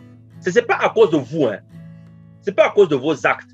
Ce n'est pas parce que tu t'es repenti que Dieu a l'obligation à cause de ta repentance. Ceux qui vous ont prêché vous ont menti. Ce n'est pas à cause de ta repentance que le Seigneur revient sur sa décision. Bon, revenir, ce n'est pas le bon terme. Que le Seigneur, à cause de son intégrité, agit avec justice. Ce n'est pas à cause de ta repentance, c'est à cause de son saint nom à lui. Parce que son nom ne peut pas être blasphémé. Il ne peut pas voir quelqu'un qui abandonne le péché et ne réagit pas. Ça n'existe pas. Or, les hommes, ils sont champions dans ça. Il dit que, n'est-ce pas, tu as voulu montrer que tu m'écrises. Tu vas boire ça jusqu'au bout. Ça, c'est la raison des hommes. Mais avec Christ, ce n'est pas pareil. Lisons Sophonie. Sophonie 3:20. Les frères qui sont qu'on demande pardon, il dit qu'il n'est pas sur ça. Il dit qu'il ne change pas. Oh, moi je suis un homme de principe.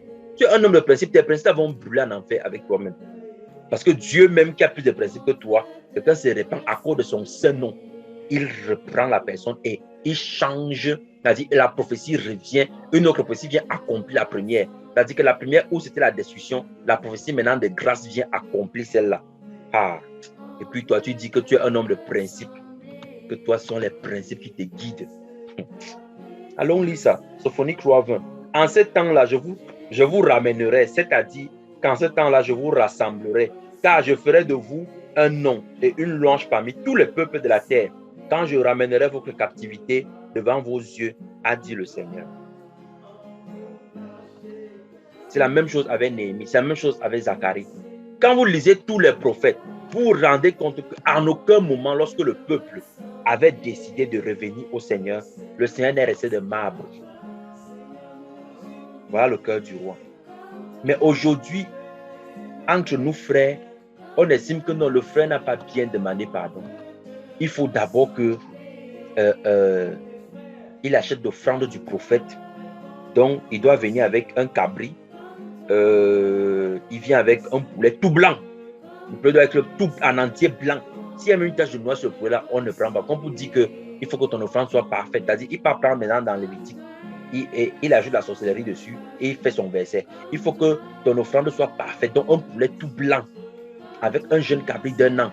Tu viens donner au frère, à l'homme de Dieu. Maintenant, il va prier pour toi. Il va dire, oh Seigneur, enlève la malédiction qu'il a pour toi. On vous a menti. Quand on vous a dit ça, non, on vous a menti. C'est-à-dire que on vous a enfermé dans la boîte du mensonge. Si on pouvait parler de la source de tout mensonge, c'est-à-dire vous êtes à la source. Vous puisez l'eau du mensonge à la source quand vous avez cru en ça. Dieu pardonne à cause de son saint nom. Un homme n'a pas, suivez bien, un homme n'a pas le pouvoir de pardonner un autre. Quand Jésus dit que ceux à qui vous remettrez les péchés vous seront remis, qu'est-ce qu'il a dit avant? Il a soufflé sur eux l'esprit. Ça veut dire que c'est l'esprit qui remet les péchés aux gens. Ce n'est pas l'homme dépourvu d'esprit. Donc, quand un païen dit que oh, je te pardonne ou que je ne te pardonne pas, mon frère, ça n'a aucune incidence vis-à-vis de Dieu. Parce qu'il n'a pas le Saint-Esprit. Donc, ce qu'il dit là, c'est pour lui. S'il te pardonne, c'est bien pour son cœur. Ça n'a aucune influence sur toi. Mais quand un frère rempli d'esprit n'arrive pas à te pardonner, c'est qu'il faut comprendre qu'il est en train de lutter avec le Saint-Esprit en lui. Il est en train de bagarrer, il ne veut pas que le Saint-Esprit fasse ce qu'il doit faire. Parce que le Saint-Esprit n'est pas là pour condamner les gens. Il est là pour révéler la condamnation qui est sur les gens afin que les personnes se repentent, mais pas pour les condamner. Et voilà Dieu même qui a dit que mon nez sera sans pitié. Il y a mon épouse qui aime souvent me dit que moi je ne te suis plus. Moi je n'aime plus te suivre dans tes affaires. Parce que quand tu dis que tu es fâché et que tu dis que tu es fâché contre quelqu'un, si on te suit, tu vas nous noyer. Parce que 2 jours après, tu dis que vraiment, tout ce qu'elle dit là, moi, je ne veux même plus. Elle dit que non. C'est-à-dire que, mais tout ce que tu disais donc là, tu disais donc ça pourquoi? Je dis que maman, moi, je ne sais pas. C'est comme ça que je suis. Donc, tu dis aujourd'hui que mon nez sera sans pitié. Le frère là et moi, il va confirmer que vraiment, ça en est trop. Mais le lendemain, c'est toi qui embrasses le frère là. Ce n'est pas l'hypocrisie, mes frères. Tu es intègre. Tu n'as pas changé. Tu te rends compte que moi, j'avais dit que mon œil sera sans pitié. Mais dès que tu as vu l'attitude du frère, tu dis que le frère, il est revenu de tout son cœur à Dieu. Seigneur, je veux l'aimer comme avant. Mais les gens commencent à aimer avec les pincettes. Ils tiennent l'amour comme ça sur les pinces. Les pinces qu'on met sur les couches des bébés, là. Ils accrochent leur amour comme ça. Ils vérifient d'abord, hein, le frère, là, il se comporte comment et tout ça. Mes frères, Dieu même qui a dit que mon nez n'aura pas pitié. Donc, Dieu mentait. Ou bien vous allez me faire comprendre que il faisait le sissia. Comme on dit chez nous ici, là. C'est-à-dire qu'il te fait semblant que je vais t'écrire, hein, mais dès que tu reviens, il laisse. C'est pas ça. Il disait la vérité, puisque Dieu ne ment pas. Mais pourquoi est-ce que dans 39, il change? C'est parce qu'il y a eu repentance. Et à cause de son seul nom, il ne peut ne pas agir ainsi. Donc, mes frères, à cause du nom de Dieu qui est invoqué par votre bouche, à cause du nom de Dieu qui est invoqué par votre bouche, vous avez l'obligation, entre guillemets, de pardonner. L'obligation d'aimer jusqu'à vous dépouiller entièrement. Vous avez l'obligation, ce n'est pas un choix. Vous avez l'obligation de vous donner entièrement, de ne rien laisser en réserve, que ce soit pour ton épouse, pour tes enfants, pour les frères, pour l'œuvre de Dieu. Tu dois te donner entièrement, sans rien garder en réserve. C'est l'amour du roi ici. Voilà les profondeurs de l'amour de Jésus. Pas les bêtises que les gens racontent là et tout ça, ils disent qu'ils sont prudents et tout et tout. Pourquoi Jésus n'a pas été prudent avec Judas dans sa bande? Pourquoi Jésus n'était pas prudent? La prudence dont on parle ici ne veut pas dire qu'on est dépourvu d'intelligence. La prudence dont on parle ici veut dire qu'on ne limite pas notre manière d'aimer à cause du fait que j'ai une information qui va me nuire par la suite. Non, mes frères, ce n'est pas comme ça. J'aimerais qu'on prie.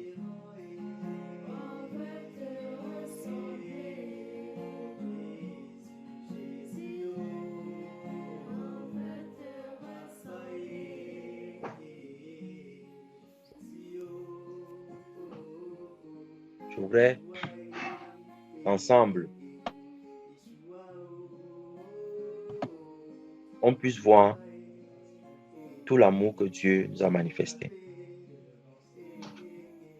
Et qu'on puisse lui dire, Seigneur, aide-moi dans tout ce qui n'est pas intègre en moi, dans tout ce qui n'est pas humble, dans tout ce qui n'est pas justice, dans tout ce qui ne manifeste pas ton zèle. Seigneur, aide-moi parce que je veux te ressembler. Je veux te ressembler, Jésus. Je veux te ressembler au grand roi. Dans la douceur, je veux te ressembler.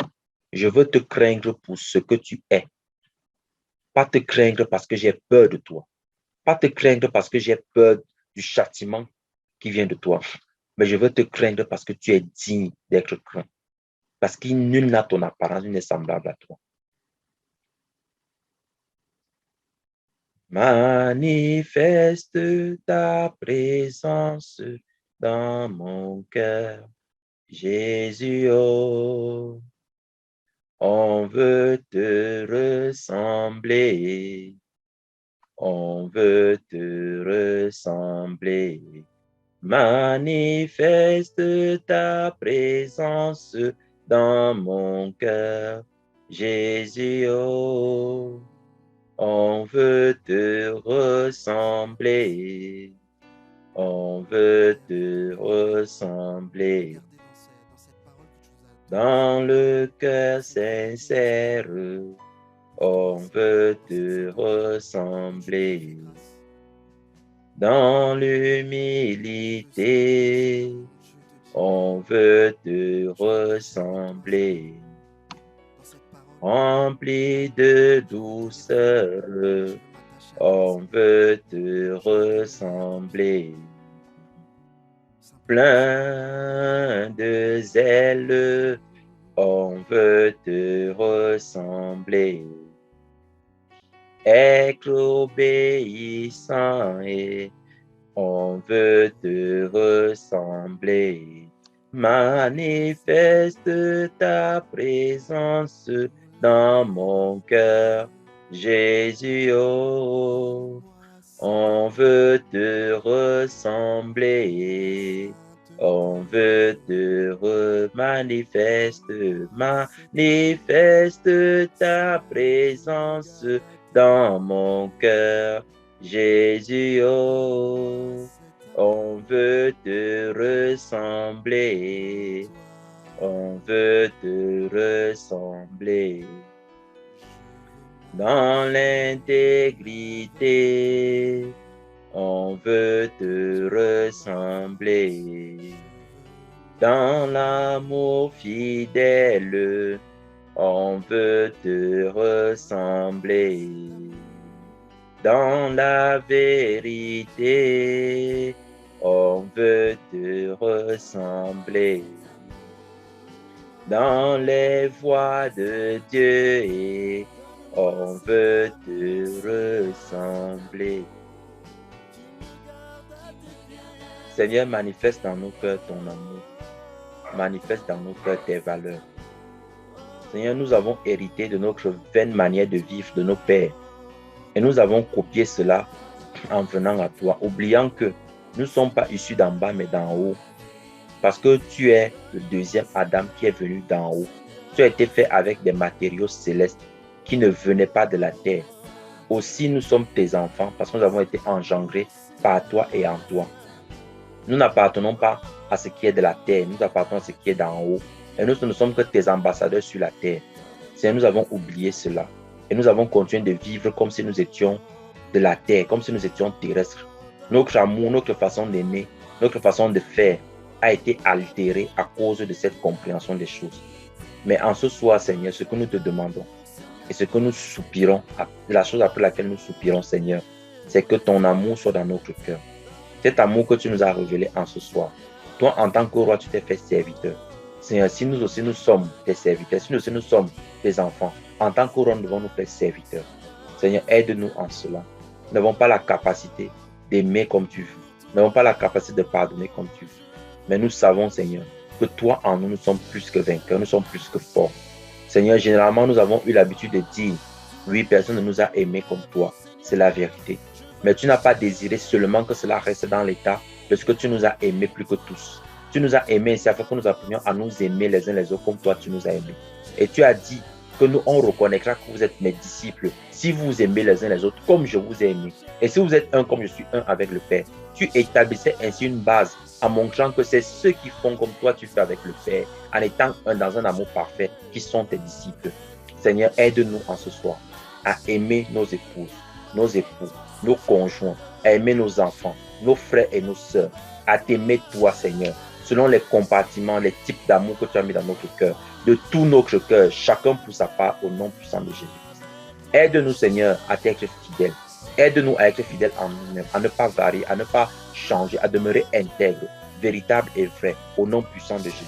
Aide-nous, Seigneur, dans ta grâce. Aide-nous, Seigneur, à comprendre tes voies. Aide-nous chaque jour au nom de Jésus-Christ.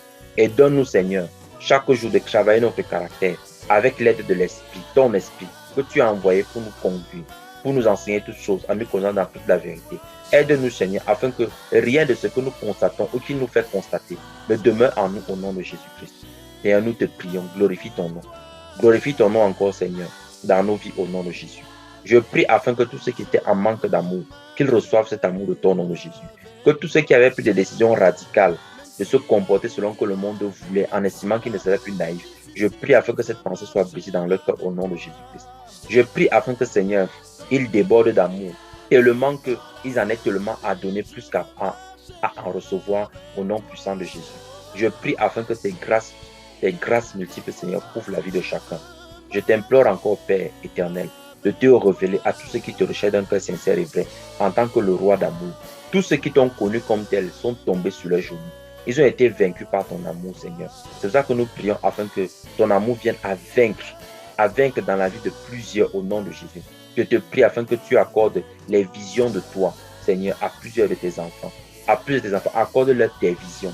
Qu'ils te voient, Seigneur, en tant que le roi d'amour au nom de Jésus-Christ. Et que tout ce qui était résistant en eux, tout ce qui travaillait encore pour opérer en dehors de ta volonté, que ces choses tombent et soient renversées au nom puissant de Jésus. Nous te bénissons, Père éternel, pour ces moments que tu en donné d'avoir dans ta présence. Nous prions, Seigneur, pour ton amour dans le corps du Christ, afin que les divisions et les sectes cessent au nom de Jésus.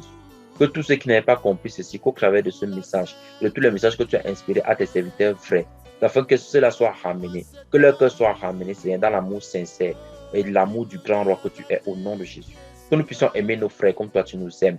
Et que dans le corps du Christ, les divisions et les sectes cessent au nom puissant de Jésus-Christ. Je te bénis, Seigneur, pour ta grâce. Et je te bénis, Seigneur, pour l'entendement nouveau que tu donnes à tous ceux qui ont pris l'engagement en ce soir d'aimer comme toi tu les aimes, en découvrant cet aspect de ton amour, l'amour du grand roi, au nom puissant de Jésus. Je prie afin que les profondeurs de cet amour continuent à se révéler en eux, au nom de Jésus-Christ. Continuent à se manifester en eux, au nom de Jésus.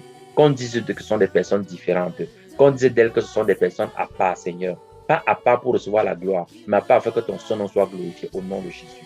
Je prie afin que tous ceux qui avaient décidé de ne plus changer d'avis, qui avaient décidé de mettre la barre haute, comme on dit, par rapport aux blessures qu'elles ont reçues, je prie afin que, Seigneur, cette barre-là descende, que cette barre-là descende jusqu'au plus profond, du plus bas niveau au nom de Jésus-Christ. Afin que, comme toi, Seigneur, lorsque nous venons dans ta présence pour te demander pardon, tu ne nous laisses même pas le temps de parler, que tu nous as déjà dit, je t'ai pardonné, mon enfant, d'un cœur sincère et vrai, et ton amour et ta paix nous remplissent. Je prie afin que ce soit ainsi pour les frères, pour les sœurs. Lorsqu'ils ont été blessés, Seigneur, et qu'un frère revient vers eux, je prie afin qu'au nom de Jésus-Christ, qu'il ne leur impose rien d'autre, si ce n'est de l'amour à leur donner au nom puissant de Jésus. Je te bénis pour tout cela, Seigneur. Que ta grâce, ta paix et ton amour accompagnent tous ceux qui ont écouté ce message et ceux qui vont l'écouter par la suite, et qu'ils agissent ainsi conformément à toi, afin qu'au milieu de nous, Seigneur, il n'y ait pas de dispute, de haine, pas de querelle, pas d'œuvre de la chair au nom de Jésus, mais que ta grâce soit multipliée et manifestée en abondance. Je te bénis également, Seigneur, parce que tu fais de nous des véritables serviteurs et non pas des rois qui règnent sur leurs frères, mais des serviteurs qui les servent, qui font le service, ton service avec amour, avec détermination et avec zèle au nom puissant de Jésus. Oui, Seigneur, à toi soit toute la gloire. Que ton Saint-Nom soit glorifié, Seigneur. Que ton nom soit béni. Que ton nom soit élevé. Que ton nom soit élevé et sanctifié au siècle sans fin. Au nom merveilleux de Jésus, nous avons prié. Amen.